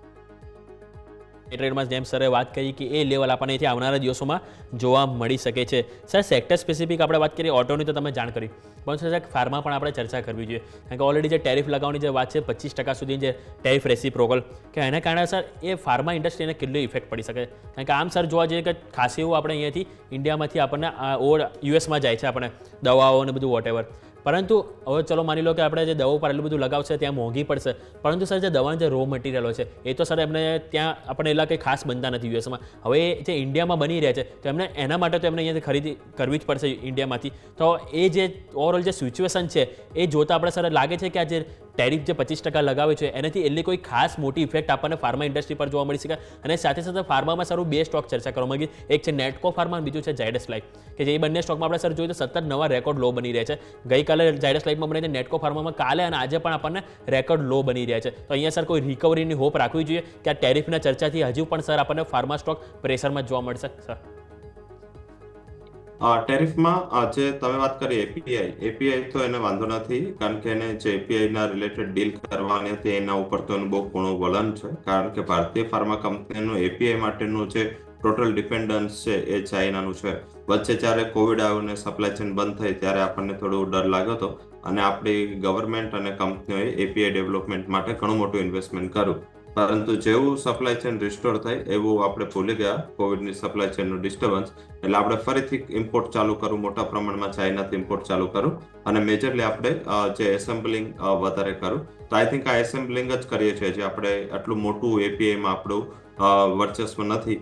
એટલે જો ઇન્ડિયા એપીઆઈ નહીં આપે તો એને ચાઇના સાથે બહુ સારા ટર્મ્સ છે. આજે પણ પ્રેસિડેન્ટ ટ્રમ્પે ટ્વીટ કરી કે જિનપિંગ એના સારા મિત્ર છે, જે ઇલેક્શન પહેલા નહોતા, મોદી જે હતા હવે ફરી ગયા મિત્ર. અને સેકન્ડ કે એમની સાથે એ લોકો ડીલ કરવા માંગે છે. હવે યુએસ ખુદ ચાઇના સાથે ડીલ કરવા માંગે છે, જે વર્લ્ડમાં હાઈએસ્ટ જે ટ્રેડ ડેફિસિટ છે યુએસની, મીન્સ કે એક સાઈડ આખું વર્લ્ડ છે, એક સાઈડ ચાઇના છે, એટલી મોટી ટ્રેડ ડેફિસિટ છે યુએસની, છતાં યુએસ જો એની પાસે ડીલ કરવા માંગે છે તો ભારત માટે તો અને ભારતીય ફાર્મા સેક્ટર માટે નકારાત્મક ગણાય, કારણ કે એ લોકો સીધું એક્સપોર્ટ ત્યાંથી કરી શકે છે. તો આઈ થિંક આ ધ્યાનમાં રાખવું જોઈએ, માઇન્ડમાં રાખવું જોઈએ. પણ ઓલ ઓવર જે ઇન્ડિયન આઈટી કંપનીને, ઇન્ડિયન ફાર્મા કંપનીને એટલે ઇશ્યુ નથી કે ઇન્ડિયન ફાર્માનું જે મેજર એક્સપોર્ટ છે એ જેનરિક ડ્રગ્સનું વધારે છે. આઈ થિંક પેટન્ટ ડ્રગ્સનું આપણું એક્સપોર્ટ ધીમે ધીમે કોવિડ પહેલાથી જ ઘટી રહ્યું હતું અને કોવિડ બાદ પાછું એક મીન્સ કે ડિક્રીઝ થઈ રહ્યું છે અને આપણી કંપની જીઓગ્રાફિકલી પોતે થોડા અલગ થયા છે. હવે યુએસને સમજવાનું છે કે યુએસની જે ટોટલ ફાર્માસ્યુટિકલમાં 100 રૂપિયાની દવા વેચાય છે, એમાંથી 30 રૂપિયાની દવા તો ઇન્ડિયન કંપનીની અને ઇન્ડિયન ઓરિજિનની જ છે. તો આઈ થિંક જો એ લોકો ઇન્ડિયા ઉપર એટલા ટેરિફ નાખશે તો એને જ પ્રોબ્લેમ પડશે, એની જ હેલ્થકેર કોસ્ટ છે વધશે. ઇન્ડિયન કંપનીઓ શાયદ ઇમિડિયેટલી 1-2 ક્વાર્ટર ઇમ્પેક્ટ રહે, પરંતુ ઈપીએસમાં જે મીન્સ કે ઓલ ઓવર જોઈએ તો મને નથી લાગી રહ્યું કે 2% વધારે ડેન્ટ કોઈ પણ કંપનીઓને પડે, તો વધારે ગભરાવું ના જોઈએ. આઈ થિંક આ જે પહેલું છે એ ટ્રાય કરી રહ્યા છે કે ટેસ્લાને ફેક્ટરી નાખવા આગળ ડાયરેક્ટ અહીંયાથી સેલ્સ કરવા માટે બીજી બધી વેથી આપણને થોડા પ્રેશરમાં લઈ રહ્યા છે. શાયદ લાગી રહ્યું છે કે ઇન્ડિયન ગવર્મેન્ટ હાલ કંઈક નથી કરી રહી, પણ આગળ જતા જે સ્ટેપ લેશે એ સેક્ટરલ અને સાથે સાથે ઇન્ડસ્ટ્રીને સપોર્ટ કરવા માટે હશે. તો આઈ થિંક મને લાગી રહ્યું છે કે આ જે પણ કરેક્શન આવે છે સારી ફાર્મા કંપનીઓમાં જ્યાં યુએસનું કોન્સન્ટ્રેશન ઓછું છે ત્યાં પોર્ટફોલિયો બનાવવું જોઈએ. ઓકે, તો લોંગ ટર્મ વ્યૂ આપણને એથી પોઝિટિવ જોવા મળી રહ્યો છે. શોર્ટ ટર્મમાં થોડીક ઇફેક્ટ જોવા મળી શકે. સર એક નેટકો ફાર્મા ઉપર પણ સર વ્યૂ આપી દો કે એમાં જે નવા ન્યૂનતમ લો આજે બન્યા છે 52 કિલો 1600થી ઘટીને અત્યારે 800 પર આવી ગયો, તેને સર એક ખરીદીની ઓપોર્ચ્યુનિટી સર જોવી જોઈએ સર. સારું. નેટકો ફાર્મા સર માનું રિઝલ્ટ જ્યારે લાસ્ટ આવ્યું ત્યારે એટલું ઇમ્પ્રેસિવ રિઝલ્ટ નહોતું અને એના જે હિસાબે સ્ટોક છે એ સતત તમે જોશો તો રિઝલ્ટ પછી કરેક્ટ થઈ રહ્યો છે અને રિઝલ્ટના દિવસે આગળના દિવસનું જે ક્લોઝિંગ હતું 1218 હતું અને 975 બીજા જ દિવસે પ્રાઇસ ગયો હતો. મારા હિસાબે હજી થોડું અવોઇડ કરો. આઈ થિંક બીજા બધા ઘણી કંપનીઓ છે અવેલેબલ. હાલાકી નેટકો આઈ થિંક જે રીતે હાઈ લેવલથી જો તો ઓલમોસ્ટ આજે 1600 ઉપરનો હાઈ હતો અને આજે 800 રૂપિયા પૂરો આવી ગયો છે. તો જો અહીંથી ઘટાડો મળે છે 760 750 જેવું, તો મારા હિસાબે તારા માટે એક્યુમ્યુલેશનની સારી રેન્જ હશે. જો ફાર્મામાં અત્યારે જવું હોય તો આઈ થિંક મારા મત મુજબ એક ડીસીએલ છે, ડિસ્મેન કાર્બોજેન. સેકન્ડ જે ફાર્મા કંપની છે જ્યાં યુએસનું ઓછું ડિપેન્ડન્સ છે એ એલેમ્બિક ફાર્મા છે, ગ્લેનમાર્ક છે. આ 2-3 કંપનીઓ, ગ્લેનમાર્ક જો છેલ્લા 4 ક્વાર્ટરથી જે અર્નિંગમાં એક ગ્રોથ આપી રહી છે અને આઈ થિંક એ થોડું એક્સ્ટ્રાઓર્ડિનરી છે, તો આ 3 થી 4 કંપનીઓ પર વધારે ફોકસ કરવું જોઈએ. ઓકે, તો આ દરેક સ્ટોક પર તમારે ખાસ કરીને ફોકસ હોવું જોઈએ. તો આવો નજર કરીએ મિડકેપ અને સ્મોલ કેપ. ફરીથી આપણને રિકવરીના ચાન્સીસ જોવા મળી રહ્યા છે. જે મિડકેપ 0.5% સુધી નીચે સરકી ગયો તો ફરીથી ફ્લેટ આવી ગયો છે અને 25,500ને સંભાળવાના પ્રયત્ન કરી રહ્યો છે. સામે સ્મોલ કેપ 15,550 અત્યારે કારોબાર કરી રહ્યો છે અને ત્યાં પણ આપણને 5%ની નજીક મજબૂતી જોવા મળી રહી છે. સામે એફએમસીજી છે કે જ્યાં પ્રેશર જોવા મળ્યું છે, ઓલમોસ્ટ 0.5%ની કમજોરી આપણને નિફ્ટી એફએમસીજીમાં જોવા મળી રહી છે. અને સામે સ્ટોક સ્પેસિફિક નજર કરીએ તો આજે સૌથી વધારે મજબૂતીમાં શ્રીરામ ફાઇનાન્સ હતા ઓપનિંગ ફેરી. હજુ પણ શ્રીરામ ફાઇનાન્સ આપણને મજબૂતીમાં જોવા મળે. સામે હિન્ડાલ્કો 636 ઉપર આપણને કારોબાર કરી રહ્યો છે. એનટીપીસી, સિપ્લા અને જેએસડબલ્યુ સ્ટીલ જે આપણને અહીંથી ફોલોઅપમાં જોવા મળી રહ્યા છે નિફ્ટી ટોપ ગેનરમાં. એચડીએફસી બેંક જે અહીંયાથી ક્રોસ કરી ચૂક્યા છે M&M ને મહિન્દ્રાને 1.5% કમજોરી અને 1700 ને નીચે કારોબાર કરી રહ્યો છે. એક 1700 મહત્વનું લેવલ હતું. ગઈકાલે સારી એવું આપણને રિકવરી જોવા મળી હતી, પરંતુ આજે ફરીથી આપણને કમજોરી આવી ગઈ છે. તો રવિ સર, તમારી પાસે એક HDFC બેંક લઈને આવીશ કે એક બાજુ પ્રાઇવેટ બેંક HDFC બેંક આપણે ચર્ચા કરીએ અને બીજી બાજુ આપણે સરકારી બેંકમાં SBI વાત કરવા માંગીશ. કારણ કે સર હવે HDFC બેંક સારી એવી તેજી આપણને ગઈકાલે બતાવી હતી અને જે ટેકનિકલી વાત કરું સર 10 and 50 EMA જે ડેઇલી ચાર્ટ છે એમાં સર એની ઉપર આપણને એથી ટકવાના પ્રયત્નો બતાવી રહ્યા છે, પરંતુ આજે જે કમજોરી આવી ફરીથી સર મહત્વનું લેવલ તોડી નાખ્યું છે 1700. અને બીજી બાજુ સર વાત કરવા માંગીશ તો SBIમાં સર ક્યાંક ને ક્યાંક હજુ આમ કહેવાય ને કે આમ તૈયારીમાં છે કે હું વધુ, પરંતુ કંઈક કારણથી હજુ પણ સ્ટોક હજી સર અહીંયાથી કન્સોલિડેશન થઈ રહ્યું છે. તો સર આ બંને સ્ટોક ઉપર આપણે ચર્ચા કરો કે કોઈ રિબાઉન્ડની અહીંયાથી શક્યતા સર તમે જોઈ રહ્યા છો SBI અને HDFC બેંક સર? ઝડપથી જે આપણે રેશનલ વાત કરી હતી કે એમનો ખર્ચો વધે જ રેશનલ થયા છે, બંને ડાઉન છે. મીન્સ કે પર્ટિક્યુલર HDFC બેંક, કારણ કે એની ઇન્ડિયામાં સૌથી મોટી પ્રાઇવેટ બેંક છે જ્યાં હાઈએસ્ટ ડિપોઝિટ છે અને ટ્રસ્ટવર્ધીનેસ પણ હાઈએસ્ટ છે. એટલે પોતાની ટ્રસ્ટવર્ધીનેસના હિસાબે એ આટલું બધું મીન્સ કે કોન્સન્ટ્રેશન હતું. લાઈક આજે તમે જ્યારે ત્યારે ડિપોઝિટ આપવા જાઓ છો કે ડિપોઝિટ તમે મીન્સ કે પે કરો છો ત્યારે તમારું સૌથી મોટું કન્સર્ન સેફ્ટીનું હોય છે. પણ HDFC બેંકમાં ક્યારે પણ એના જે કસ્ટમર ક્લાયન્ટ છે એમને સેફ્ટી રિલેટેડ કોઈ કન્સર્ન નથી. હવે જો આ વીમાની જે રકમ વધારી દેવામાં આવે અને રિઝર્વ બેંક જે તમામ શેડ્યુલ જે કોર્પોરેટ બેંક છે એનું જો કાઉન્ટર પાર્ટી બને તો થોડુંક અહીંયા જે કોન્સન્ટ્રેશન ઓફ ડિપોઝિટ થયું છે, થોડી નાની બેંકોને ટ્રસ્ટવર્ધીનેસનો ઇસ્યુ છે એ ઓછો રહે અને બધી બેંકને એક સમાન. લાઈક આજે તારે 5 લાખ 10 લાખ રૂપિયા સુધી ડિપોઝિટ કરવા છે, જો 10 લાખની લિમિટ થઈ જાય તો તમે ICICI બેંકમાં ડિપોઝિટ કરો, HDFCમાં કરો, SBIમાં કરો, PNBમાં કરો, બેંક ઓફ ઇન્ડિયામાં. કારણ કે તમારી ત્યાં કાઉન્ટર પાર્ટી RBI ખુદ છે 10 લાખ સુધી, ત્યાં સુધી તમારી સિક્યોરિટી છે. તો તમે જે HDFC બેંક કે SBI ને પસંદ કરતા હતા ત્યાંથી થોડું મને એવું લાગી રહ્યું છે કે હવે લોકો જ્યાં અવેલેબિલિટી નજીક હશે, જ્યાં બ્રાન્ચ નજીક હશે ત્યાં વધારે ફોકસ કરશે. તો એ આધારિત આજે એક સેન્ટિમેન્ટલ પ્રેશર છે. અધરવાઇઝ આમની જે કેપેબિલિટી અને જે એક્સપાન્શન છે એટલે સુધી તો કોઈ ના પહોંચી શકે. તો આ એક ધ્યાનમાં રાખવું જોઈએ. અને આઈ થિંક મને એવું લાગી રહ્યું છે ઇમિડિયેટલી આ નીચર રિએક્શન છે. ઓલ ઓવર કોઈ ફંડામેન્ટલમાં ખાસ પ્રોબ્લેમ નથી દેખાઈ રહ્યો. 1670 આસપાસ આવે તો જે લોકો ફંડામેન્ટલી તૈયાર છે 6-1 મહિના હોલ્ડ કરી શકે એ લોકો 50% બાય કરે અને રેસ્ટ 50% 1640 આસપાસ આ રીતે બે પોઝિશનમાં ખરીદી કરવી જોઈએ. ઓકે, તો ઓવરઓલ આ વ્યૂ છે આપણે HDFC બેંક ઉપર કે જેની ઉપર તમારે 1670નું લેવલ આવે તો તમારે અહીંથી ઘટાડે ઓપોર્ચ્યુનિટી અહીંથી જોવી જોઈએ ફંડામેન્ટલી વાઇઝ. આ વાત છે HDFC બેંક. સર આવો નજર કરીએ મિડ કેપ અને સ્મોલ કેપ ઉપર. છેલ્લા 2-3 દિવસથી સર આપણે નજર કરીને ક્યાંક ને ક્યાંક આપણને નફા વસૂલી જે તદ્દન હતી એમાંથી હવે એક ખરીદીની ઓપોર્ચ્યુનિટી લોકો જોઈ રહ્યા છે. અને ઇવન સર FIના આંકડા છે એ પણ આપણને એ જ સૂચિત કરી રહ્યા છે. ગઈકાલે પણ sir index, mid cap index અને સાથે મિડ કેપ ઓપ્શન બંને સર ખરીદીને ગયા છે. ત્યારે એ લોકો નિફ્ટી અને બેંક નિફ્ટીની નજર કરીશું એમાં સર એ લોકો કોન્ટ્રા કરતા જોવા મળે છેલ્લા ઘણા દિવસો કે તેઓ ઇન્ડેક્સ ખરીદશે તો ઓપ્શન વેચશે અને ઓપ્શન ખરીદશે તો ઇન્ડેક્સ વેચશે. પરંતુ સર મિડ કેપમાં તેઓ બંને તરફ આપણે લોંગ કરતા જોવા મળી રહ્યા છે. તો સર મિડ કેપ અને સ્મોલ કેપમાં હવે સર આજે આટલું મોટું કરેક્શન આવી ગયું છે તેમાં ક્યાંક હવે બાય ઓન ડીપ કરવું જોઈએ કે હજુ પણ સર કે ત્યાં કન્સોલિડેશન જોવા મળી શકે સર મિડ કેપ અને સ્મોલ કેપ?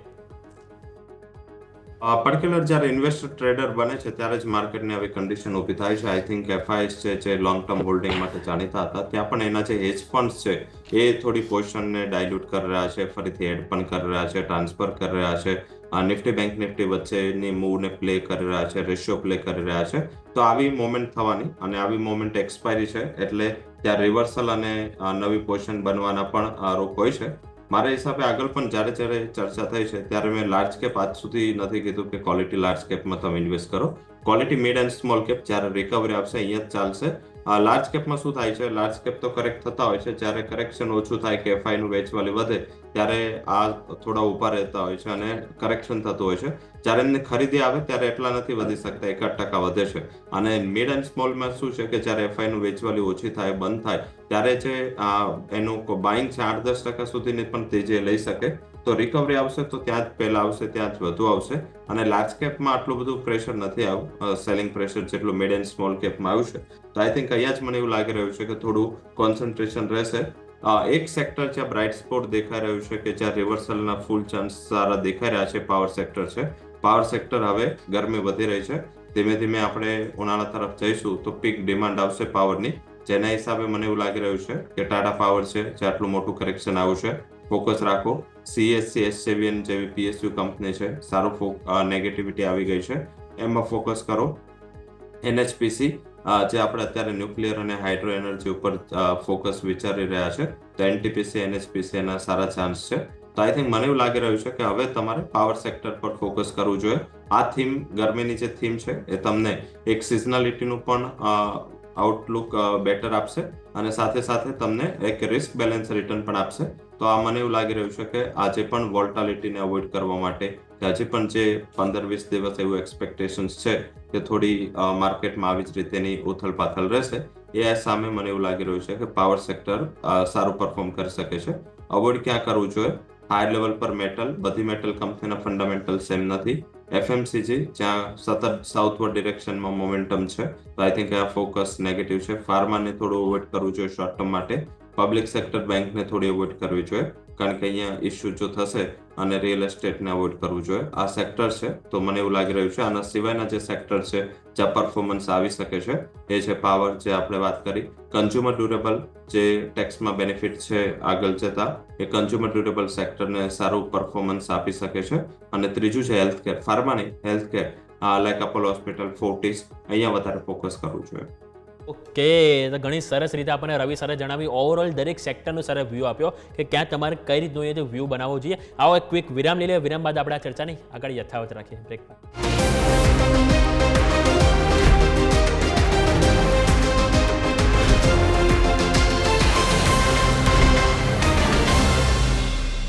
બ્રેક બાદ આપનું સ્વાગત છે. સર, તમે જેમ વાત કરી કે પાવર સેક્ટર ઉપર ખાસ કરીને ફોકસ કરવું જોઈએ, તો સર એની સાથે એક થીમ હું જોડવા માંગીશ, જે છે આપણે કન્ઝમ્પશન થીમ. હવે તમે કીધું સર કે ગરમી આવશે એટલે પાવર સેક્ટર સારું એવી આપણને બઝિંગ જોવા મળશે, તો એ કન્ઝમ્પશન થીમને સર આપણે ના ભૂલવું જોઈએ, કારણ કે સ્વાભાવિક છે કે લોકોના ઘરે એસી ચાલુ ફરીથી થશે, પંખા વધારે ચાલશે. તો સર તમને કોઈ સ્ટોક પસંદ હોય, જેવી કે વોલ્ટાસ છે, બ્લુ સ્ટાર છે, ક્રોમ્પ્ટન ગ્રીવ છે, કારણ કે કન્ઝમ્પશન થીમ ઓવરઓલ સરકાર પણ બૂસ્ટ કરી રહી છે. જે રીતે આપણે બજેટમાં આપણે હમણાં જસ્ટ આવ્યું કે જે 12 લાખ ઇન્કમ કે એના ખાસ કરીને જે કન્ઝમ્પશન થીમ છે, એને સારી એવું બૂસ્ટ મળવાનું છે. તો સર એક વખત આપણે કન્ઝમ્પશન થીમ ઉપર પણ વાત કરી લઈએ. તમને કોઈ સ્ટોક પસંદ હોય તો સર? આમાં એક વોલ્ટાસ સૌથી બેટર છે. આઈ થિંક જે રીતે મીન્સ વોલ્ટાસ ડોમેસ્ટિક કેપેસિટી અને કેપેબિલિટી ઉપર કામ કરી રહ્યું છે, અને અર્નિંગ પણ વધારે એની સ્ટ્રોંગ હતી, પરંતુ સ્ટોક છે સતત કરેક્ટ થયો હતો. તો આઈ થિંક અહીંયા થોડું ફોકસ કરવું જોઈએ. અને પર્ટિક્યુલર જે સેકન્ડ જે સ્ટોક રહેશે વોલ્ટાસ સિવાય, એ આઈ થિંક કે જે રીતે અત્યારે વોલ્ટાલિટી છે, કે જે વીકનેસ છે, એમાં તમે જો બ્લુ સ્ટારમાં આટલી વીકનેસ નથી આવી, અને બ્લુ સ્ટારનું જે ઇન્ડસ્ટ્રીયલ સેગમેન્ટ છે એ ઘણું સ્ટ્રોંગ કરી રહ્યું છે. અને જ્યારે ત્યારે માર્કેટમાં થોડી સ્થિરતા આવશે, અહીંયા એક સારી રિકવરીની આશા રાખવી જોઈએ. તો જો કન્ઝ્યુમર ડ્યુરેબલમાં જવું હોય તો બ્લુ સ્ટાર અને વોલ્ટાસ આ ઉપર ફોકસ કરવું જોઈએ, કારણ કે હવે જે ઇન્ટરનેશનલી જોઈએ તો જે ટ્રેડ ટેરિફ રિલેટેડ કન્સર્ન સાથે બધું ચાલી રહ્યું છે, શાયદ ગવર્મેન્ટનું પણ એવું ફોકસ રહે કે ઇન્ડિયન કન્ઝ્યુમર છે એ ઇન્ડિયન ગુડ્સ પરચેસ કરે, કારણ કે આપણે એક્સપોર્ટ કરવું થોડું મુશ્કેલ પડશે. તો આપણે આપણા ગુડ્સ અહીંયા ડોમેસ્ટિક માર્કેટમાં વધુ પરચેસ કરે, અને આપણું જે ફોરેક્સ છે બહાર બહુ ના જાય, એના ઉપર વધારે ગવર્મેન્ટનું ફોકસ રહેશે. અને સાથે સાથે ડોમેસ્ટિક થીમ મેન્યુફેક્ચરિંગને સપોર્ટ અને બૂસ્ટ કરવા માટે શાયદ આગળ ઘણા સ્ટેપ આવી શકે છે, જેમાં કન્ઝ્યુમર ડ્યુરેબલને ટેક્સ કટનો પણ બેનિફિટ છે, કારણ કે જે 25 લાખ આસપાસ જો તમે ઇન્કમ ગણો તો 1,10,20,000 જેવો ફાયદો થાય. તો આઈ થિંક કે કદાચ એમાં એક ઓટો આવે નહીં, પરંતુ જે સૌથી મોટું જે સેક્ટર છે જેને સારી થીમ મળશે, લાઇફસ્ટાઇલ અપગ્રેડ થાય, તો આઈ થિંક આ સેક્ટરને વધારે બૂસ્ટ મળવું જોઈએ. ઓકે, તો ઓવરઓલ આ વાતથી આપણે કન્ઝમ્પશન થીમ ઉપર, જેની ઉપર તમારે ખાસ કરીને ફોકસ કરવું જોઈએ. સર, બે સ્ટોક ઉપર તમે જો વાત કરવા માંગીશ, એક છે ઇરડા અને બીજું છે ટાટા ટેકનોલોજી. બંને સ્ટોક સર આપણે જોયું તો એવા છે કે જે IPO ટાઈમે લિસ્ટિંગમાં સારો એવો ગેઇન આપણને જોવા મળ્યો હતો. અને ઇવન સર ઇરડા તો જે લોકો સારો એવો ચાલી ગયો, જે બાદ પણ લોકો પોર્ટફોલિયોમાં એડ કરવાનું પસંદ કરતા હોય છે. અને એક બાજુ સર ટાટા ટેકનોલોજી છે કે જે એક વખત 1000નું લેવલ તૂટ્યા બાદ સર આપણે જોઈએ તો ક્યાંય આપણને મજબૂતી જોવા નથી મળી, અને 700 સુધીના આપણને લો આ સ્ટોકમાં સર બનતા જોવા મળે. 711ના 52 એક લો છે, અને અત્યારે હાલ કારોબાર કર્યો છે 750.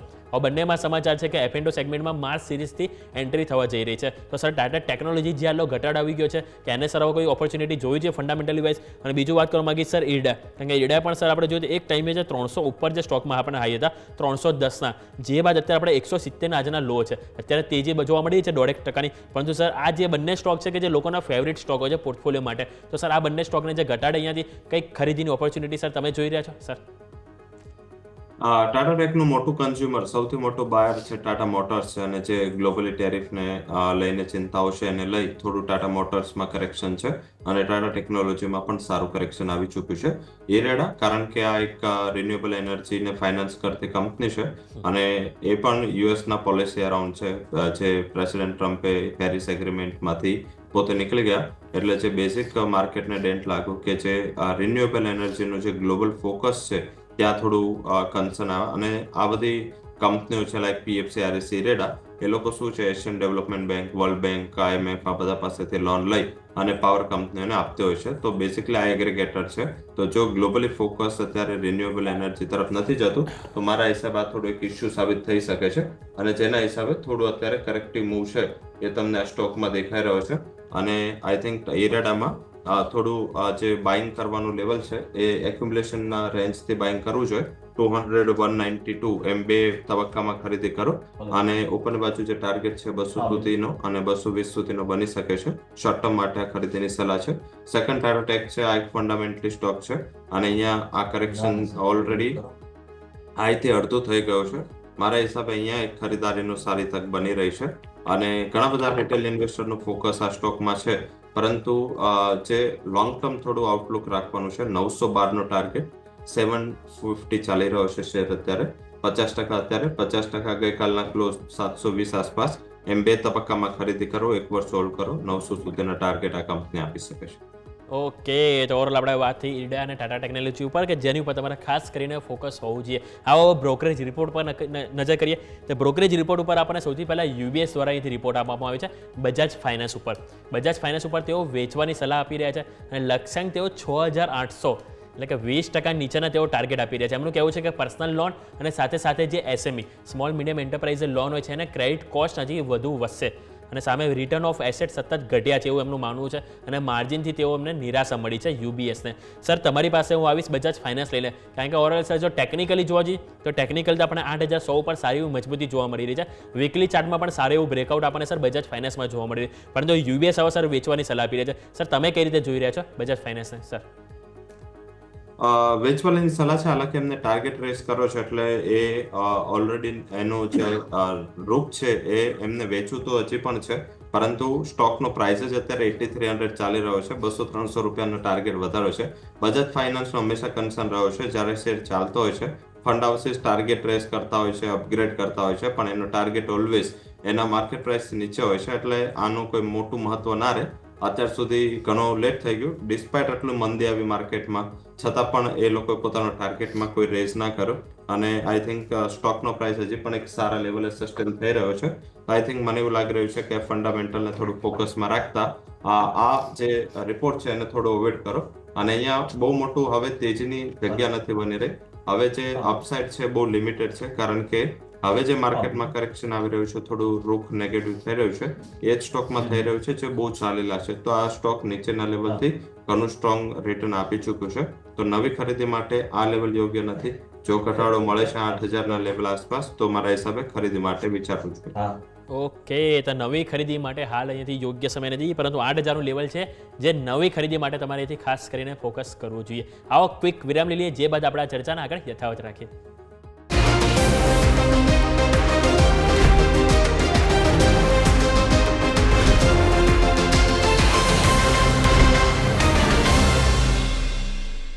આવો બ્રેક બાદ આપનું સ્વાગત છે. તો ફરીથી નિફ્ટીમાં આપણે જોઈએ તો ન્યૂનતમ સ્તર બનતા જોવા મળી રહ્યા છે.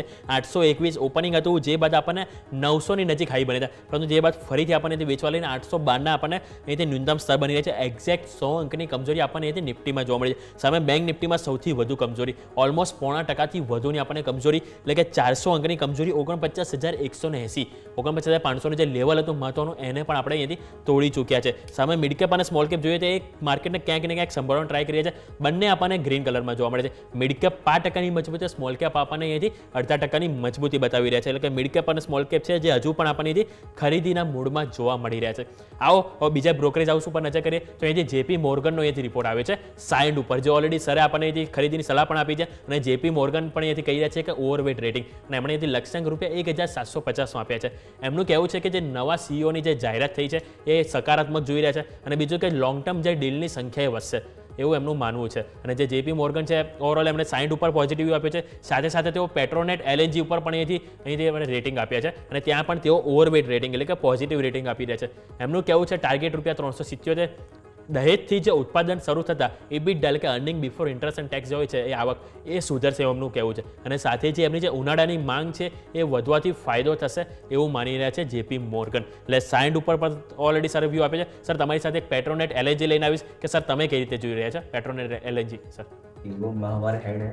પેટ્રોનેટ એનર્જી એન્ડ સાયન્સ બંનેમાં એવું લાગી રહ્યું છે કે પર્ટિક્યુલર જે પરિસ્થિતિ છે આઈ થિંક એ થોડા કરેક્શન બાદ સારા લેવલ પર છે. ફંડામેન્ટલી બંને કંપનીઓ સ્ટ્રોંગ છે. સાયન્સમાં ખરીદારી કરો અને આજે એકવાર આપણો ટાર્ગેટ અચીવ થઈ ગયો પણ ત્યાંથી પ્રોફિટ બુકિંગ પણ આવ્યું છે તો ફરીવાર એક ઓપોર્ચ્યુનિટી પણ મળી રહી છે. 1430 આસપાસના સ્ટોપ લોસ થી ખરીદી કરો. ઉપરની બાજુ 1580 સુધીનો ટાર્ગેટ મળી શકે છે તો પહેલી રિકમેન્ડેશન સાઇન પર રહેશે ખરીદારીની હશે. અને સેકન્ડ પેટ્રોનેટમાં પણ આઉટલુક પોઝિટિવ છે અને આઈ થિંક એ પણ ઘણો કરેક્ટ થઈ ચૂક્યો છે અને આઈ થિંક ગેસ કંપનીઓને આટલો કોઈ ખાસ મોટો ઇસ્યુ નથી અને બેસિક અહીંયા ખરીદારીનું લેવલ 300 આસપાસ રહેશે. સ્ટોપ લોસ 292 અને ઉપરની બાજુ 348 સુધીના ટાર્ગેટ તમને મળી શકે છે. તો થોડું શોર્ટ ટર્મ ડિલિવરી માટે કારણ કે આ કંપનીમાં PSU કંપનીમાં અને પર્ટિક્યુલર જે ગેલ છે પેટ્રોનેટ છે એમાં મૂવ થોડી લિમિટેડ હોય છે તો કન્ઝર્વેટિવ ટાર્ગેટ માટે ખરીદારી કરવી જોઈએ. કન્ઝર્વેટિવ અહીંયાથી માટે તમારે ખરીદી કરી શકો છો અને સરે પણ અહીંયાથી પોઝિટિવ વ્યૂ આપે છે પેટ્રોનેટ LNG માટે અને સાયન માટે તો સર ઓલરેડી ટાર્ગેટ આપે છે જેને તમારે ખાસ કરીને અહીંયાથી ફોકસ રાખશો. સર એક ક્વિક વ્યૂ લેવા માગીશું એ છે ટ્રેન્ડ.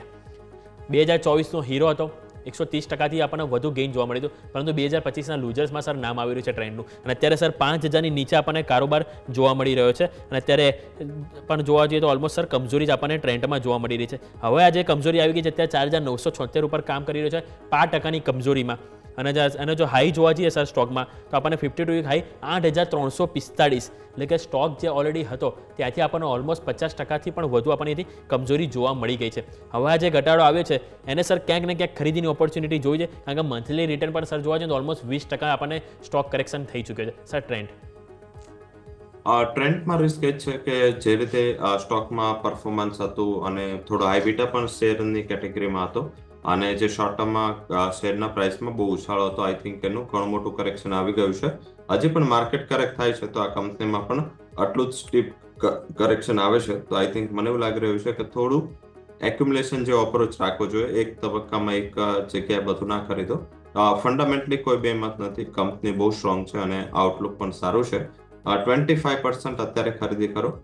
કરંટ માર્કેટ પ્રાઇસ 4970 છે.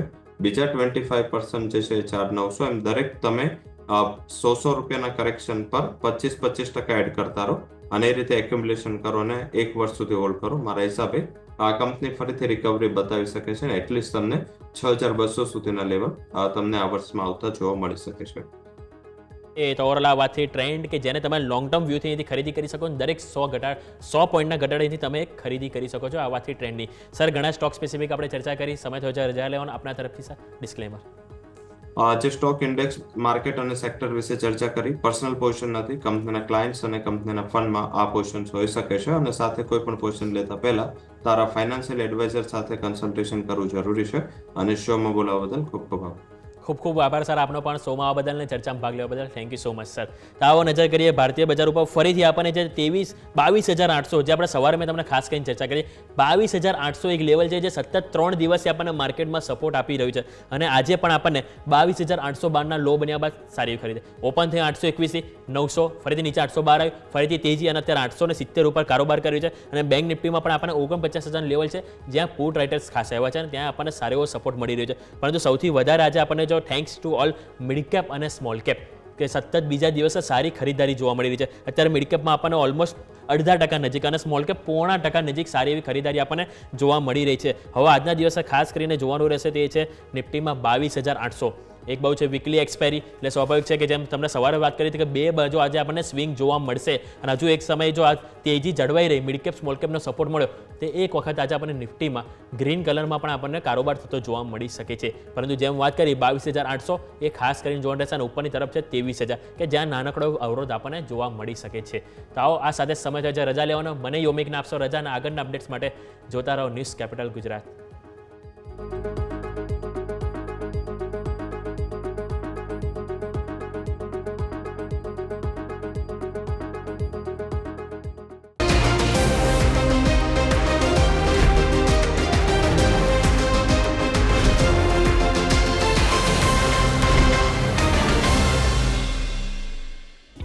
Opening capital presented by Tradebulls. अब ट्रेडिंग सबके बस की बात है। को powered by net protector, protect your digital life.